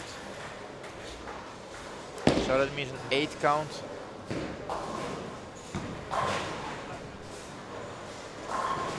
Finishing 963. Yeah, that Can means finish 975. I think he's number 1 now. 970. Yeah. I think he's first position now. Yes, he's squad leader for And sure. it seems Patrick Meka is second. Matt could be filtering as He well. could be past them, yeah. Top 3. Yeah. What's Elko doing? Oh, Elko. Yeah, Elko Low game, shoots low game. a 160. I think then it's over for him. To reach high. It's possible with 2 games to go, but he has only 63 over now, and yeah. Solid stone 9. Stone 9. Yes, from Matt. Or not. Oh no, for Tommy Peterson. Tommy's also struggling. Okay, so let's switch back to the other side of the bowling center. Here they are now in frame 9 and 10.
Actually, you get tired watching. It's better playing sometimes, Michael. Better to playing, yeah, Yes, I get tired watching. Sitting down and watching is more tiring Yeah. than playing. Trust me. I know. Yeah, respect for Dominic that he's sitting hard the whole day with commentary and Yes. wow. I know it, you know, live streaming every day, and he's here from 8 o'clock in the morning Till till late. and he So- wakes up really early. Yeah. Last time I came here, found him 6:30 on the laptop in the bowling center. Yes? 6:30, because I woke up early and I was having a toast, breakfast across the road. And he was And- sitting here already. Yes, and then he came outside and I called him from across the road. It was about 6:45. It's early. It's very early. And every day we finish here around 12. Yes. That means he has a 16-hour day. A working day for 16 hours every day. Full on. It was Wednesday, Thursday, and today, of course. Oh no, today. No, today is Saturday. Friday, yeah, Friday also, and today, no, today is early, because at 7:30 we have the Desperado on schedule. That means probably we'll, 9ish. yeah, 8 o'clock Yeah. should But be 9ish, finished everyone will be If- out of here. if everything is on schedule, of course. We might be half an hour late, maybe. Yeah.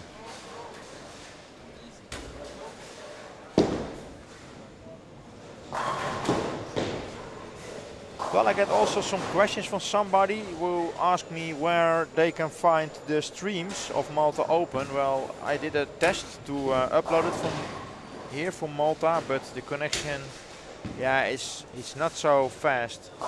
So we make the decision that when we're back in Holland, it will be, yeah, well, let's say next week, the end of next week, let's say in the next weekend, 27, 28, around there, then we trying to upload them, so then you can see all the squads at the Dutch Bowling TV YouTube channel. But we will post it on Facebook of Dutch Bowling TV, so if you don't like that page, please go to Facebook and search for Dutch Bowling TV. Then like that page and you will find all the info there about Malta Open when all the squads are updated on the YouTube website. Also especially for you, Mauro, then you can see your 300 back. And I can see as well, because I like Flavio Cuva's slow-mo Yes. features he does as well. He captured some very good slow-mos, even of Ramon yesterday. You can see a slow-mo as well of Ramon. It's fantastic. It's especially super slow-mo cam. Yes. He's next to us here, behind us actually, Yeah. Flavio. Flavio, maybe he tried to do a slow-mo. You want to do a slow-mo cam, some shots? No, you tired?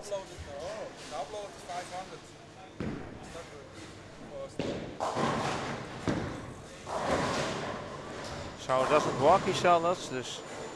So it won't work. You need a high upload. Yes, because then it will Yeah. pixelate the quality. Yes.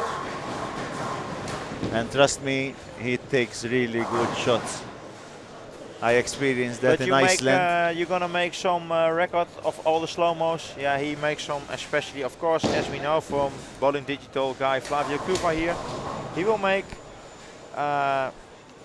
compilation of the slow-mo shots of Malta Open. So also that I will post on the Dutch Bowling TV Facebook page, that link, but that will be around 28, 29 of June. So because first we take our holidays here and after the holiday we fix everything. We try to do as fast as we can and show you the slow motion shots we talk about here from Malta Open. So Matt finished 9.25, Yes. just behind Patrick. So top three at the moment, Ben Harvey, Patrick and Matt. And Remco is also in there with 9:39. Actually, Remco is Yeah, Remco van Dommelen 9:39. So there's nobody with 1000 after 4, while almost all the other squads were somebody with 1000 after 4. But anything can happen in the last two games. One really huge game for one of those, and then they have probably their 1400s, which are possible. The big 1400s they need. I know Patrick Maker, he needs really a big 1400 for sure to make the cut. He's lucky he's going to finish here on the middle lanes. Yep.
So Okay, only starting 4th game now.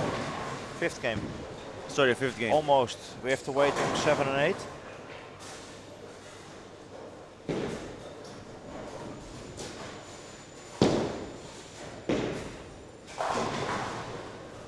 Everybody is struggling on lane 7 and 8. Biggie shoots 196. Greg shoots 151. Daniel Belson shoots a 160 probably, and Frank Selvak, if he spares, he does, so that's a 170. So the highest game there is for the left-hander, 196 on 7 and 8. So Still no carry for Patrick. not scoring very well.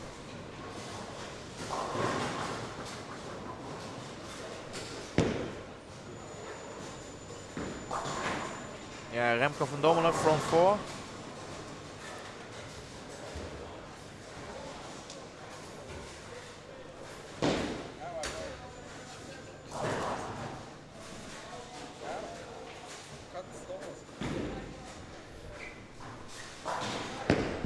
Make some new one then from those players here. So make some more. Yeah, from the next one. And this one also. Yeah, from this one.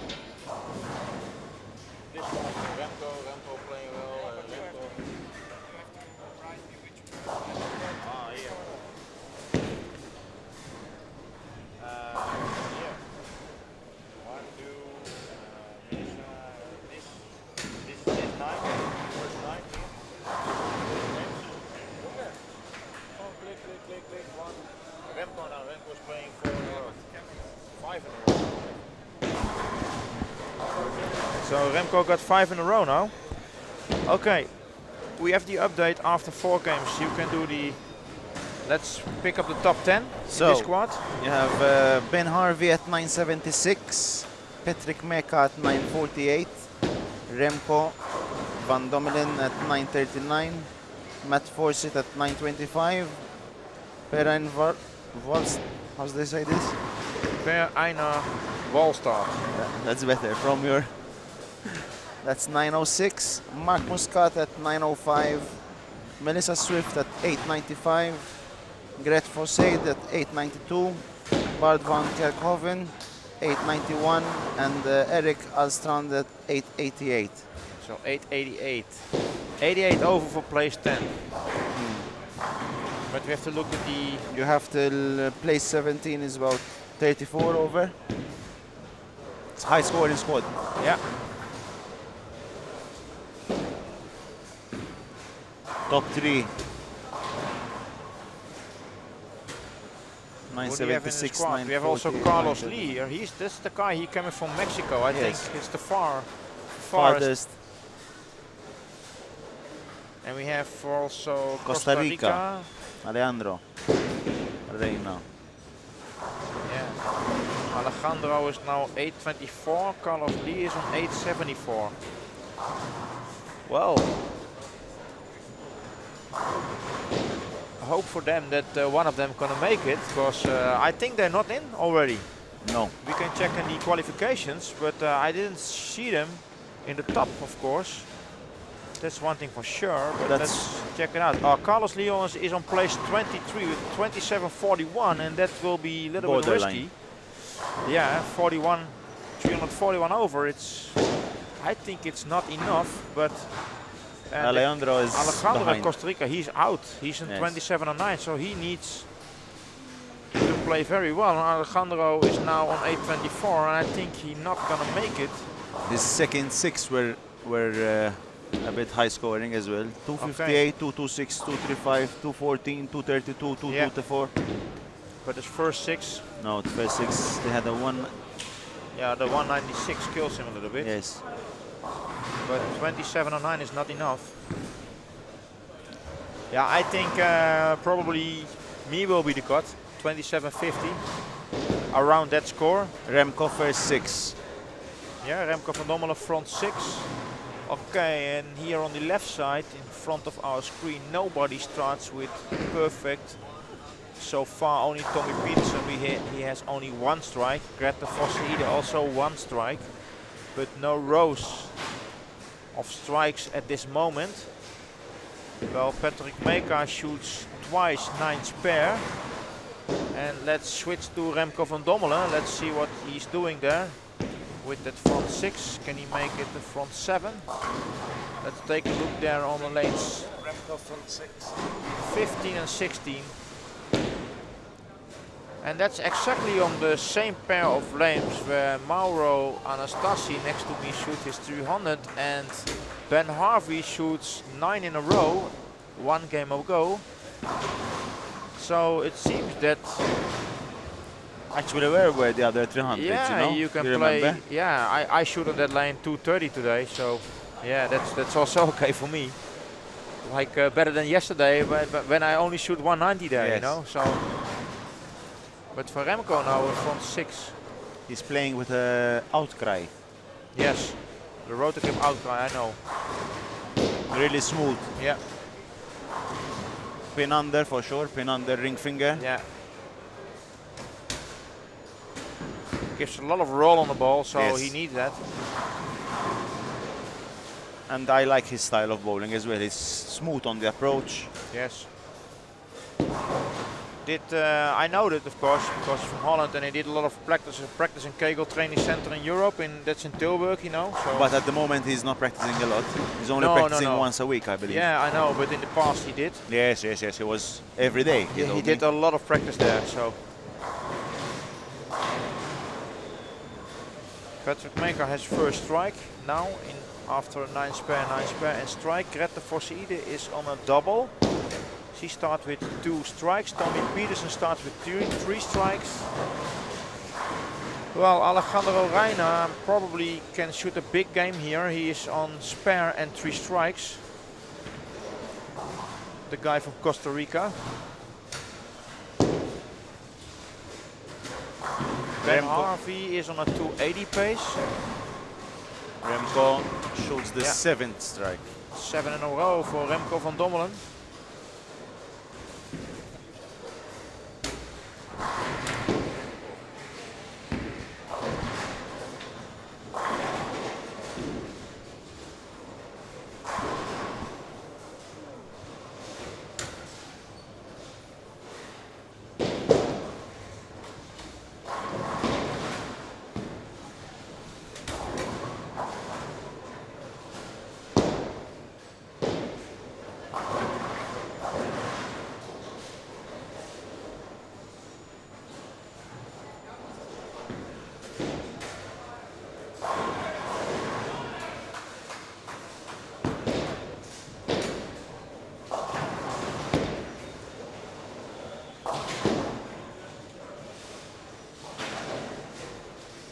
Ooh, a big fall for Patrick Meka.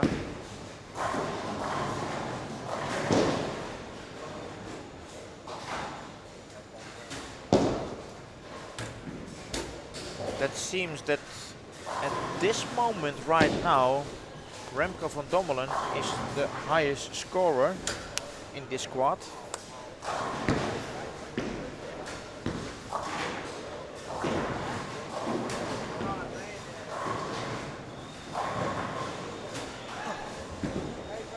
Mark Muscat is playing good as well. He's on 167 with a double in the 8th frame. He's 72 over at the moment.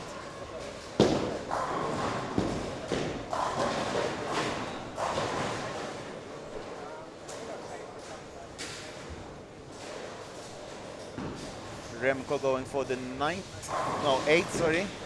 8, and he gets it. He has 8 in a row.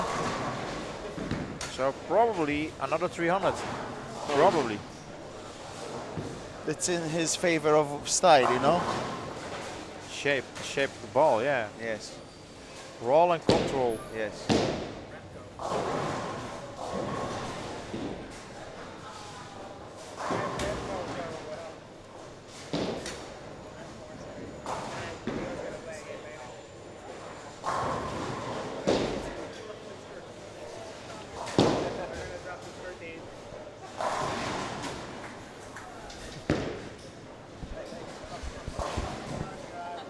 We're front 4 as well on lane 5. Daniel Yep. calls him. Grette Fossieder in front of us here on lanes 9 and 10, also front 4. As well. Bart as well, double split spare Bart and 3 in a row as well.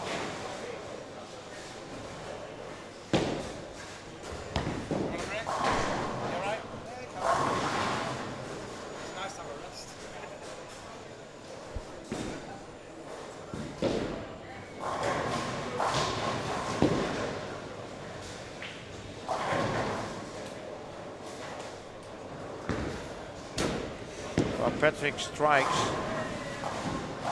Remco gets the 9 as well. Yeah, 9. Front 9. Front 9 for Remco van Dommelen. And he's now on 1179 total pinfall. So he can reach the 1200 after 5. So possibly a 1400 from him. And if he shoots 1400, I think he make the cut. He make the cut. what was. No, he was. We have to check why he was. He was on place 38 with a 2649. Yeah, and this last 6, this was a very good. With this 6, he changed. It's better, I think, Marco.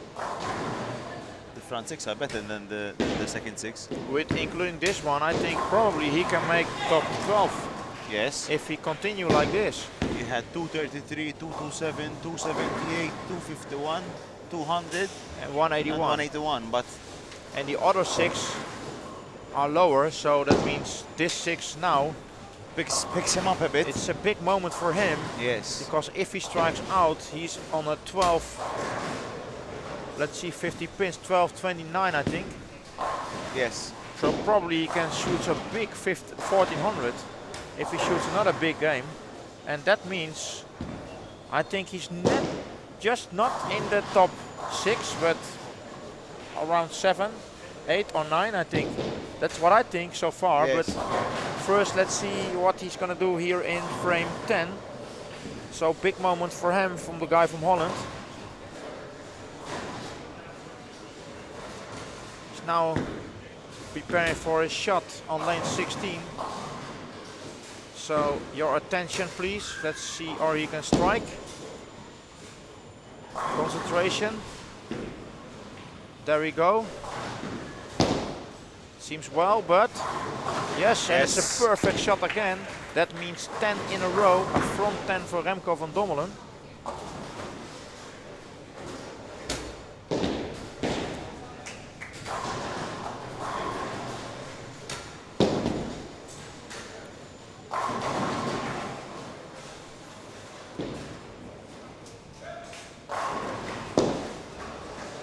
Well, he told me before I will shoot very, very high today. He making a joke. He was smiling with it, but you know what? I will walk to him after the games, and if he strikes out this 300, of course, I'm happy for him. I hope he do, you know, of course, because he's struggling. It was actually, it was struggling. 11. Oh no, gets a 7. Light hit. Yeah, light hit. No. Actually, he was struggling in the first set of 6 because he didn't bring a spare ball. And he drilled one here.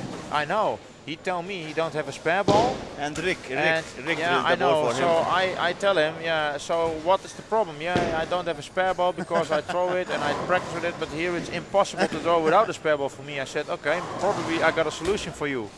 I gave him the solution, and I said, I walked to Rick. I said, Rick, do you have a very, very, very cheap ball? We only skid, you know. He needs only skid. The Rick tell me, what do you need? 15, 40 pound? I know Remco throws 15 pounds. 15. So I said 15 pounds. Okay, Rick said, maybe something far away in the corner there. I have something for you, but maybe. But when do you need it? He said, yeah, within 20 minutes. That was so funny. So then they walk downstairs there to the pro shop, and he find a really an old ball, and I think they only re-drill the thumb. Yes. Leave the fingers, but change only the finger inserts. Ah, he fits.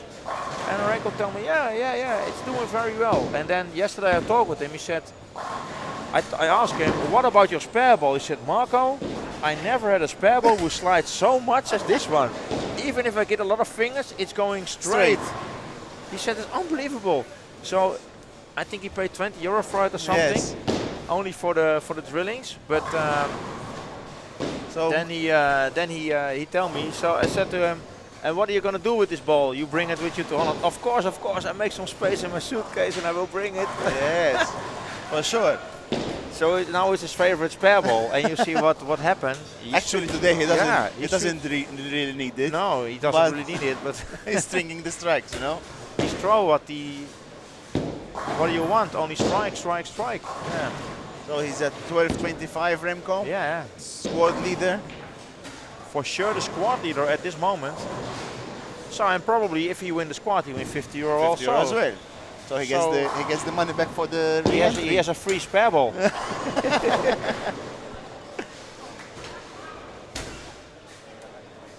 But one game to go, anything can happen, and we see a lot of probably big games here. Bart van Kerkhoven, probably 278 if he strikes out in the 10th frame.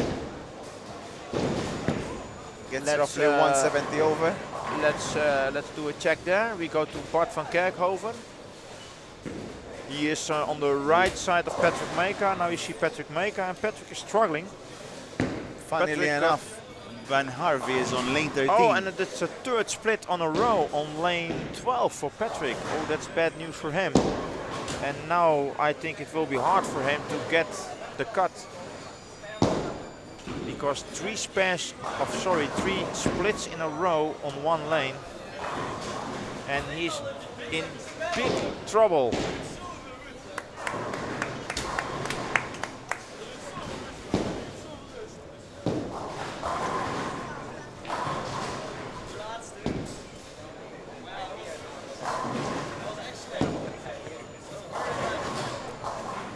light hit.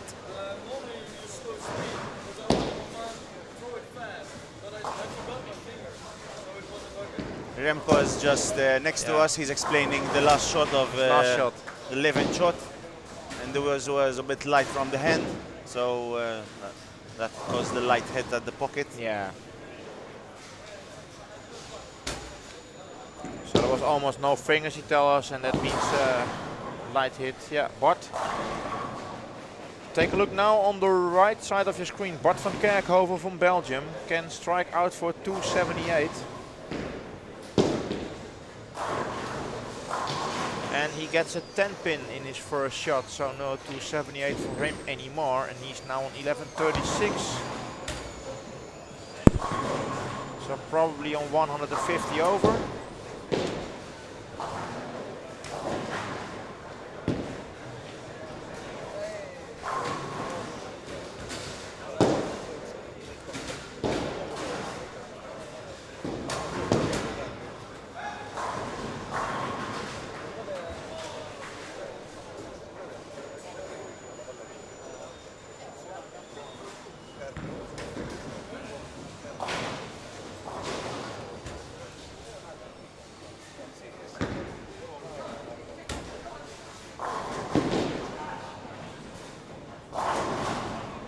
Somebody asked us how the tournament average looking at the moment. Well, the total average of the tournament we don't know, but we can tell you that place 28 The cut at this moment is 2,711 pins. That means average of, what is it? It's not 217 but 226.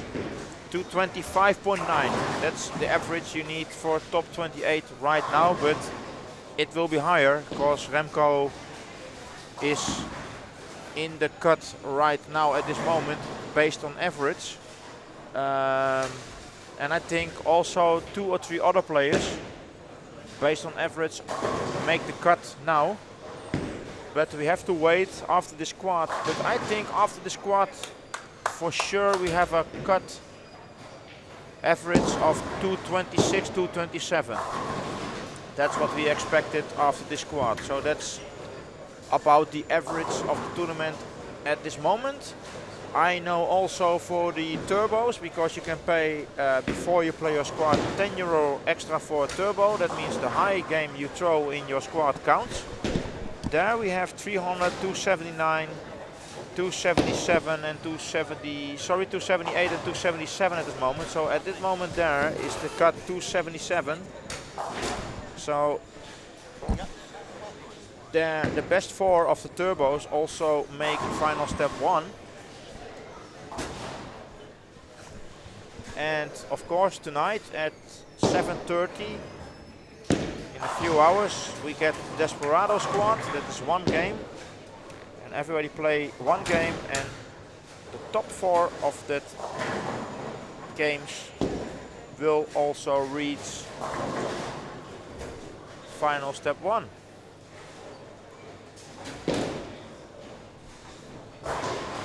If we take a look at the cut for the top 12, 7 till 12 is 27.99 at this moment. Top 6 it's 28.50. So top 6 qualify final step 3. Place 7 till 12 qualify directly for final step 2. Are you playing again, Marco? No, I don't play again. No.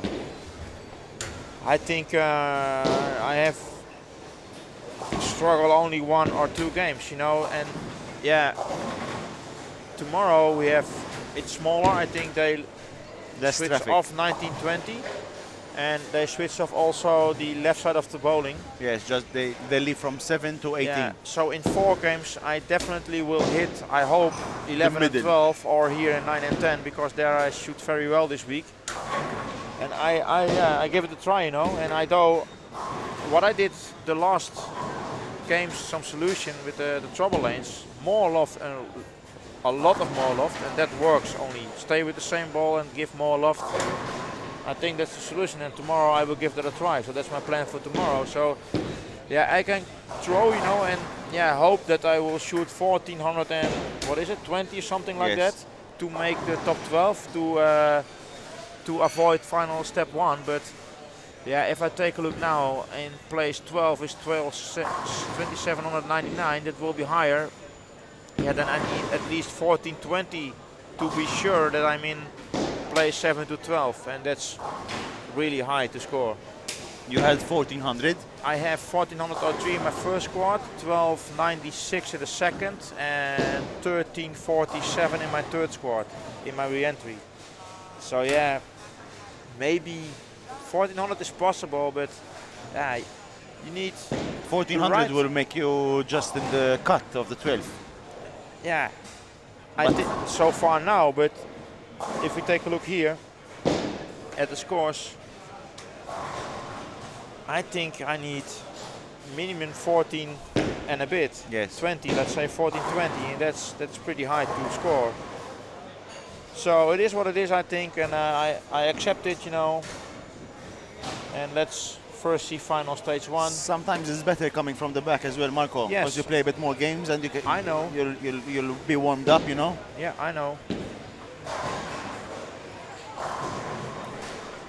So they finished nearly game 5, starting game 6 in about. Everyone starting game 6 actually. Yeah.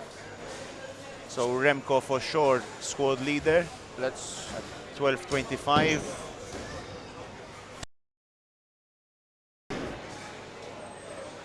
Let's give a try for some commercial in a minute.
back live at the 24th World Open 2015.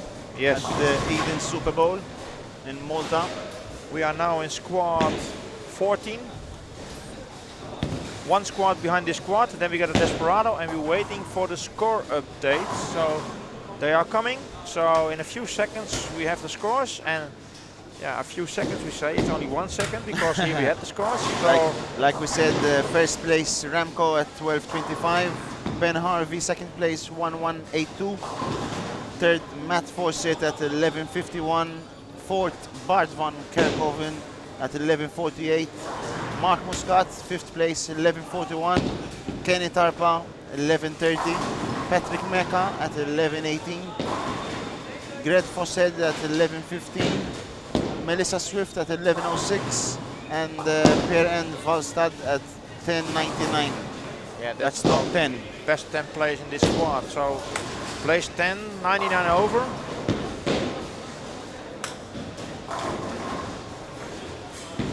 Well, we think you need around 227 average to make the cut. We have some players which already Yeah, they are have already in. played. So if we're looking at the 227 averages, there are, in this squad there are only 5 players who throw 227 average. There's Mark Muscat, which is in 14th place, I believe. There's Kenny Tarpa is in Yeah, 3rd Kenneth Arby place. is already in. So he played today to see the reaction of the lanes. He's trying balls, yes. Trying, okay. He's playing with a motive jacket. With a strong ball. Yes, very strong ball. Considering to what he bowled the Yeah. first squad with a Yeah. total MV. That ball runs great, the total MV. It's an old ball. He told me it's a 6-year-old ball he's playing. And he forgot it in his locker, in his other Yeah. locker. Yeah.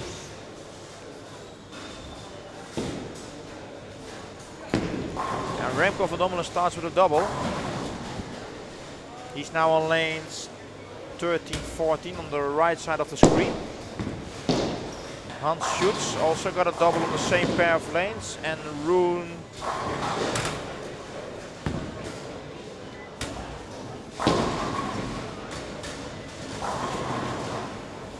Some bowlers started with the first 3 strikes in a row. Rune Anderson is also a double. So 3 players got a double on lanes 13, 14.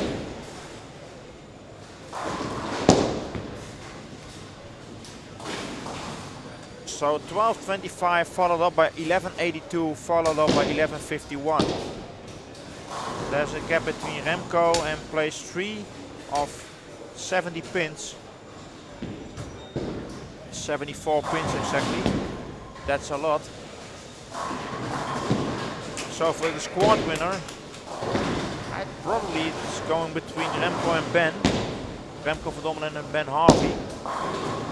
So I try to find out where Ben Harvey is, and Ben Harvey's in front of us. Matt is on lane 5 and 6. Yeah, and Matt is on lane 5 and 6, but Matt starts with a spare and open frame. So we have to focus on Remco and Ben Harvey, but Remco shoots a split now. He got 4-9. yeah, 4-9-7. 4-7-9.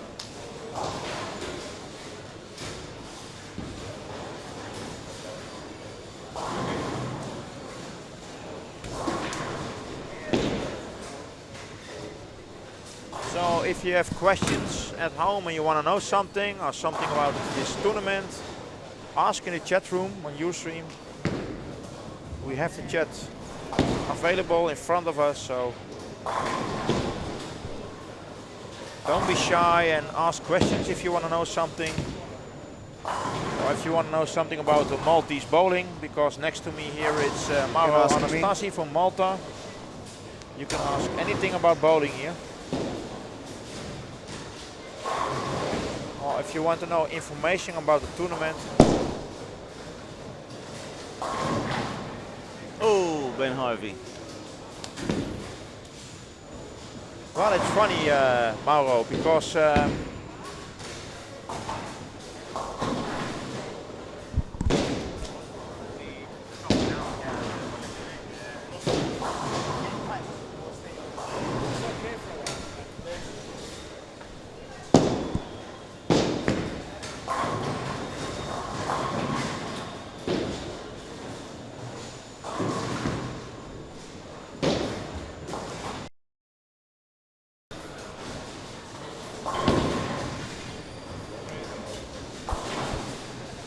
Connection is crazy here. Yeah, I know. So we switched off the live stream and started up again. Sorry for that, but we have a bad connection as we told. But please stay online. Trying to do our best. Yeah. Actually, it's No, I was talking about for us, you know, when I go to Malta, for me it's a tournament and also a holiday. But now I want to ask the question to you. What is for you a tournament you're going through, yeah? And that's also a holiday for you because you live in Malta with the sun and the weather and the sea, everything. and actually I take leave from work. I don't go to work, so Okay, okay. But what's for you a tournament like this and feeling also, okay, I play a tournament and for me it's a bit of holiday also. Do you have a tournament? yes, it feels Which like one? a holiday because actually I do the whole week here. Yeah? And I go eat with friends here, Yeah, bowlers. yeah, yeah, so yeah. it's like you're abroad at the same time, you know. Yeah, yeah, yeah. So and it's nice having the bowling center with different people in, you know. Yeah, yeah, yeah. So for you, this feels also like a holiday Yes. in your own country. Yes, exactly. Okay. But you don't have any other tournament in Italy or somewhere We had the Etna Open, but now away? they stopped it. And just we get Mauro here behind us moments ago, and he Maurizio. told me that the Florence Open is also cancelled or it's moved. It's cancelled, he said. Yeah, so that's also bad news for the Italian bowlers that there is no EBT in Italy anymore. I think that will be bad news. So very bad. And okay, and take a look in front of us. We see Giuseppe Laudici. He has front 5 on lane 7 and 8, and Ronnie Moons has a front 6 now on lanes 9 and 10. And we have Hans Schutz. Oh, he has 3 and 7 now, and Ruben Andersen front 3 and 9 spare. Remco Verdommelen has double strike, 7-2, an open frame and a strike. And we have another perfects now. Brett, what's his name? Brett Armour. He has strike, spare, and 3 strikes on lanes 15, 16. That's are the biggest starters we can see from our position. While Giuseppe shoots front 6 now. So 2 players with a front 6. In front of us, are also in front of our camera.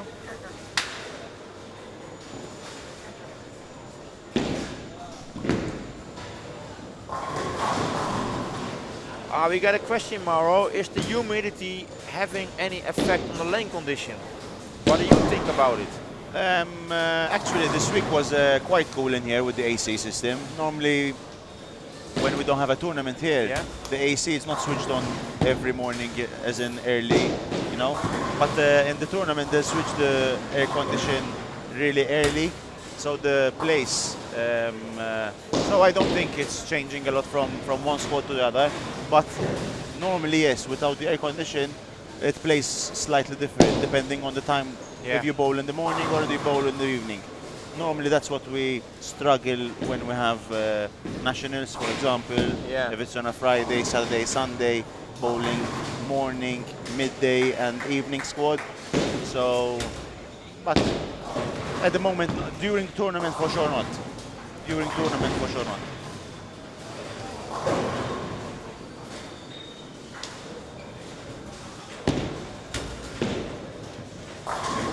Yeah, Patrick Mega got 5 in a row now. Can strike out for 270. Ronnie is with the front 7. On the same pair of lanes.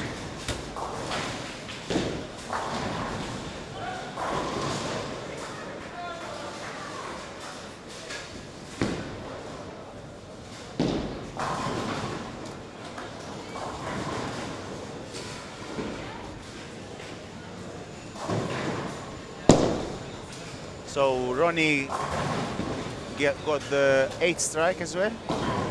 Front 8.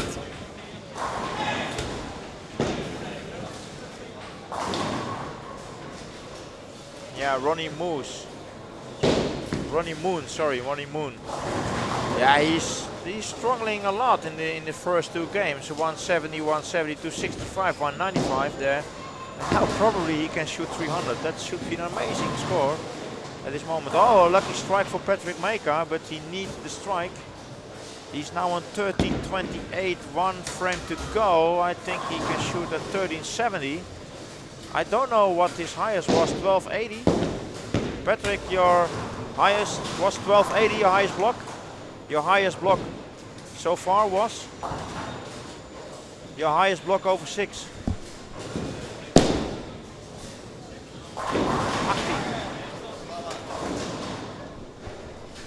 Okay, so that is 12.81 was his highest block. So now he's on 13.28. That means he's now on 2600. So he needs 100 pins. So it's not enough. That's not gonna make it.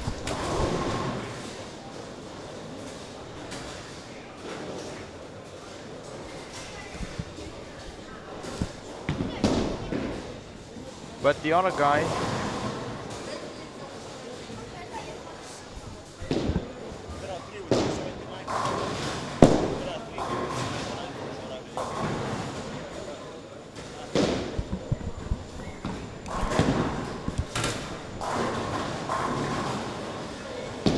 So Ronnie missed the 9th frame, got a 9-7 pin on lane 10.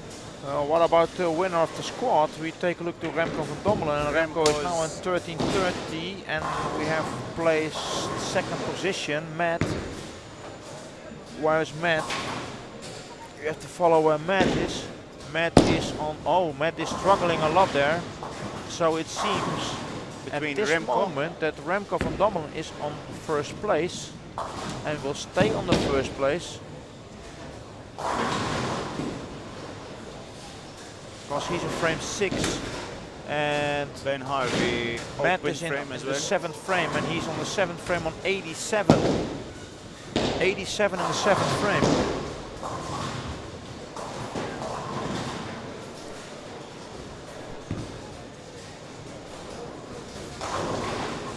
Yeah, a strike for Remco. He got a double now. There's Brett on lane 14. He's a 280 pace on lane 14. Yeah. He's at 12.17, 3 frames left. Yeah, that means Remco will stay higher in total pinfall. Yes, for sure. We have to check who will be the winner. But it seems that Remco will win.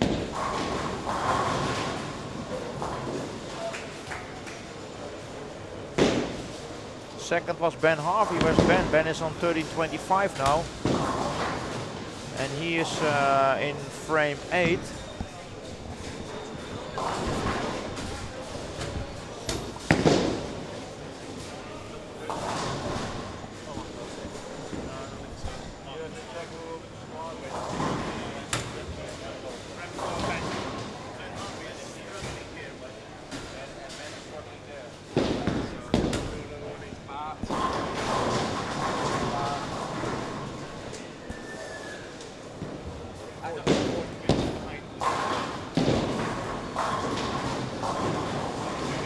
So Patrick Maker finished 248 and a total pinfall of 1366, and that is not enough. So I believe Remco is squad winner for sure now. So our winner of last year, Patrick Maker, I think he's out of the tournament. So Yes. I think he don't play anymore. I'm not sure because his highest Maybe was his 1280. yes. And he was struggling in the game before. If he shoot perfect game there, let's say 250 or something, he make it. Now he's not gonna make it, but let's focus on who will be the squad winner, because Remco van Dommelen has now 3 in a row and he's on 1380. That means he will shoot a 1400. That's okay. That is enough pins for him.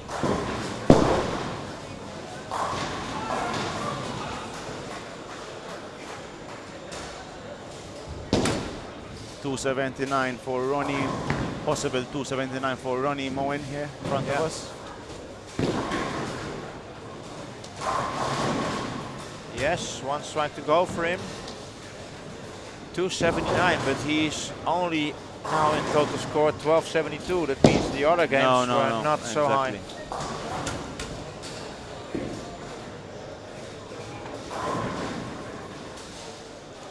There's Brett. Brett could actually close at 280 there. Yeah, 280 pace on lanes 15 and 16. Brett Armour.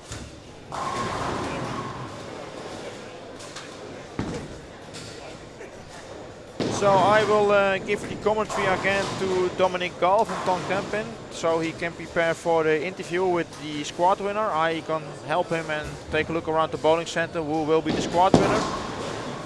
And So for you, yeah, I think you want to do also take a look at the bowling now? Yes, yes, yes. And I'll join Dom later on in the Yes. 4 o'clock squad. Yes, so thank you for your commentary, and we give the commentary back to Dominic.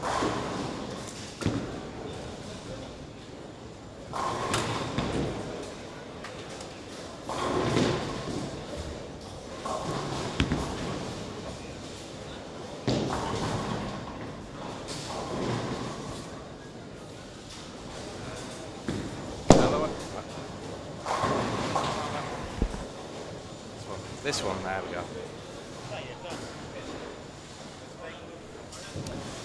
So I'm told it looks like it's going to be Remco for the squad win.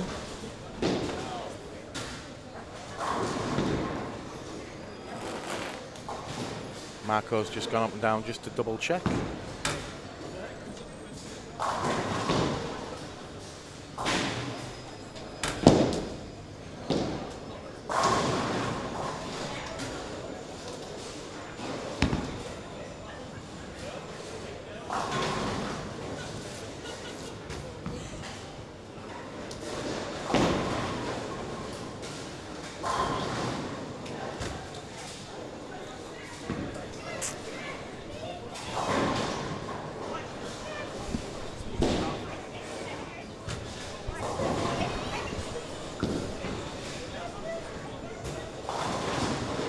So coming up to the end of the 6th game of the 2nd squad of the day. You're watching the 2015 Malta Open live from the Indian Super Bowl in St George's Bay, Malta.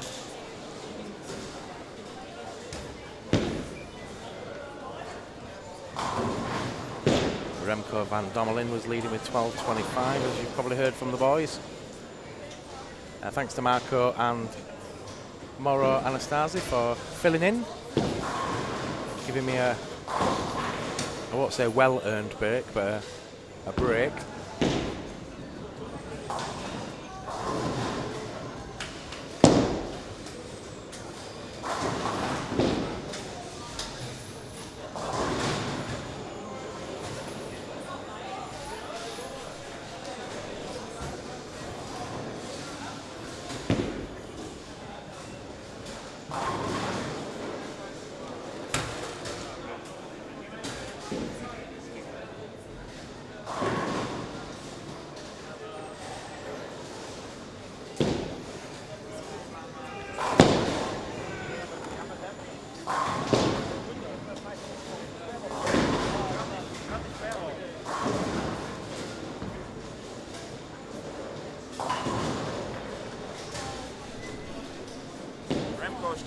Remco's coming, right. Gonna have to move you out the way, fella. We've got Remco coming down. Cheers, bud.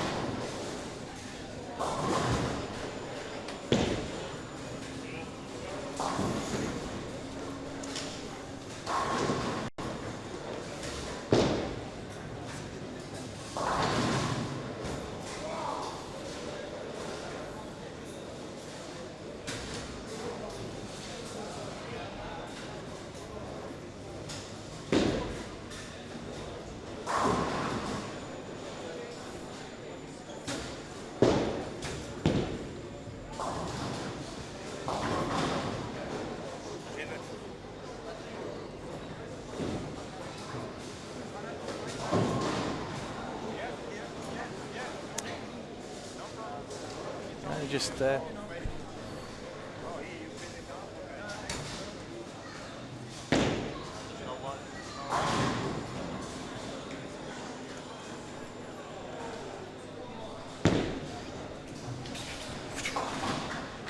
Right, we're going to be with Remco van Dommelen in a moment. What was the score in the end?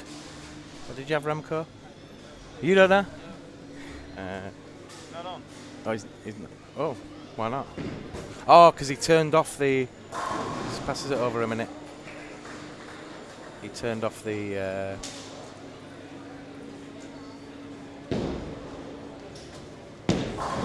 we go.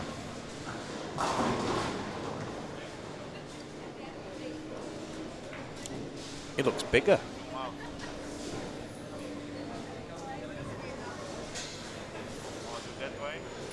I can't move that. Remco, can you go that way a little bit? Perfecto. Right, ready when you are. More sharp. Just messing about with some of the settings before we go to Remco.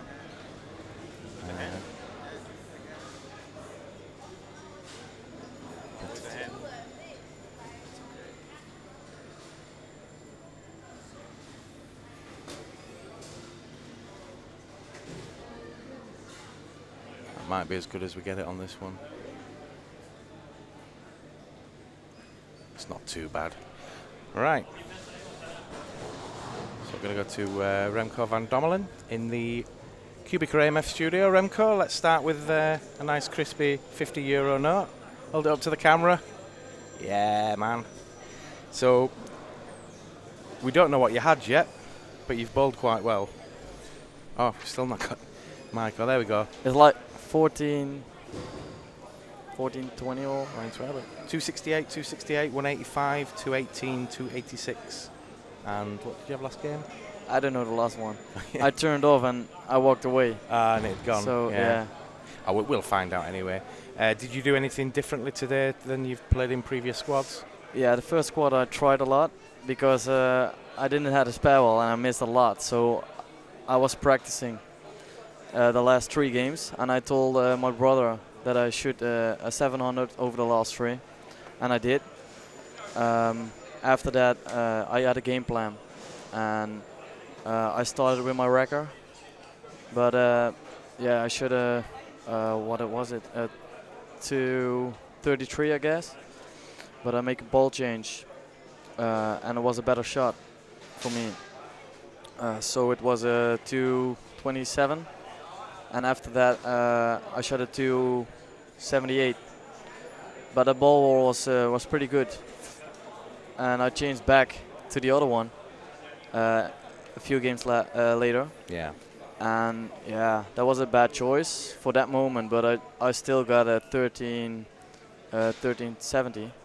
And now I thought, why should I make a ball change? I just play with one ball today, and that works. But I started a little bit deeper, and I got more room to the inside part of the lane. And when I throw it inside, it's got a good hold for the pocket, and then it falls. And game 3, 185. Which pair was that? It was 29. I came from 3 and 4, and it was a big change. I knew it. I make a move to the right, and it works. I got 3 strikes. And after that, I got 3 nose hits. So I moved 7 boards more inside, but it was already too late. One bucket hit and a split. Yeah, that kills me in that game. But yeah, I don't have a worry about it because I knew 17-18 will be better for me. Yeah. Yesterday I got the same struggle on 20 and 19, so I have to figure it out, but I don't know what. But you're in the finals now? Yeah, I think so, yeah. Roundabout second step or third step? No, when I make a spare, the baby split I left, when I shot it, I had a bye, but now I'm not. Right, so you're in the first round tomorrow morning then? Yeah, that sucks, but... Yeah, it is what it is, I guess.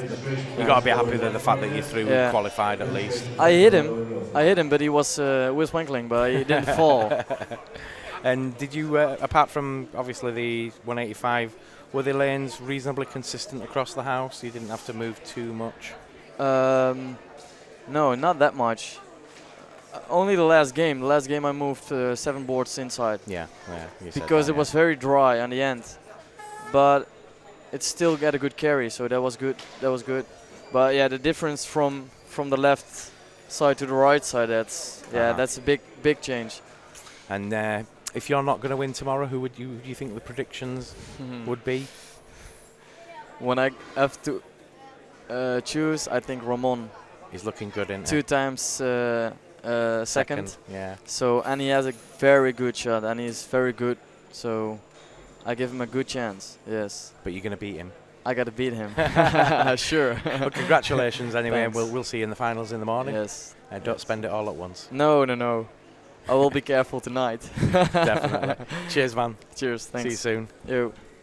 That just about concludes this squad, so we're going to knock it off now. We'll get the reports and everything done, and we'll be back for the next squad very shortly, so don't go away.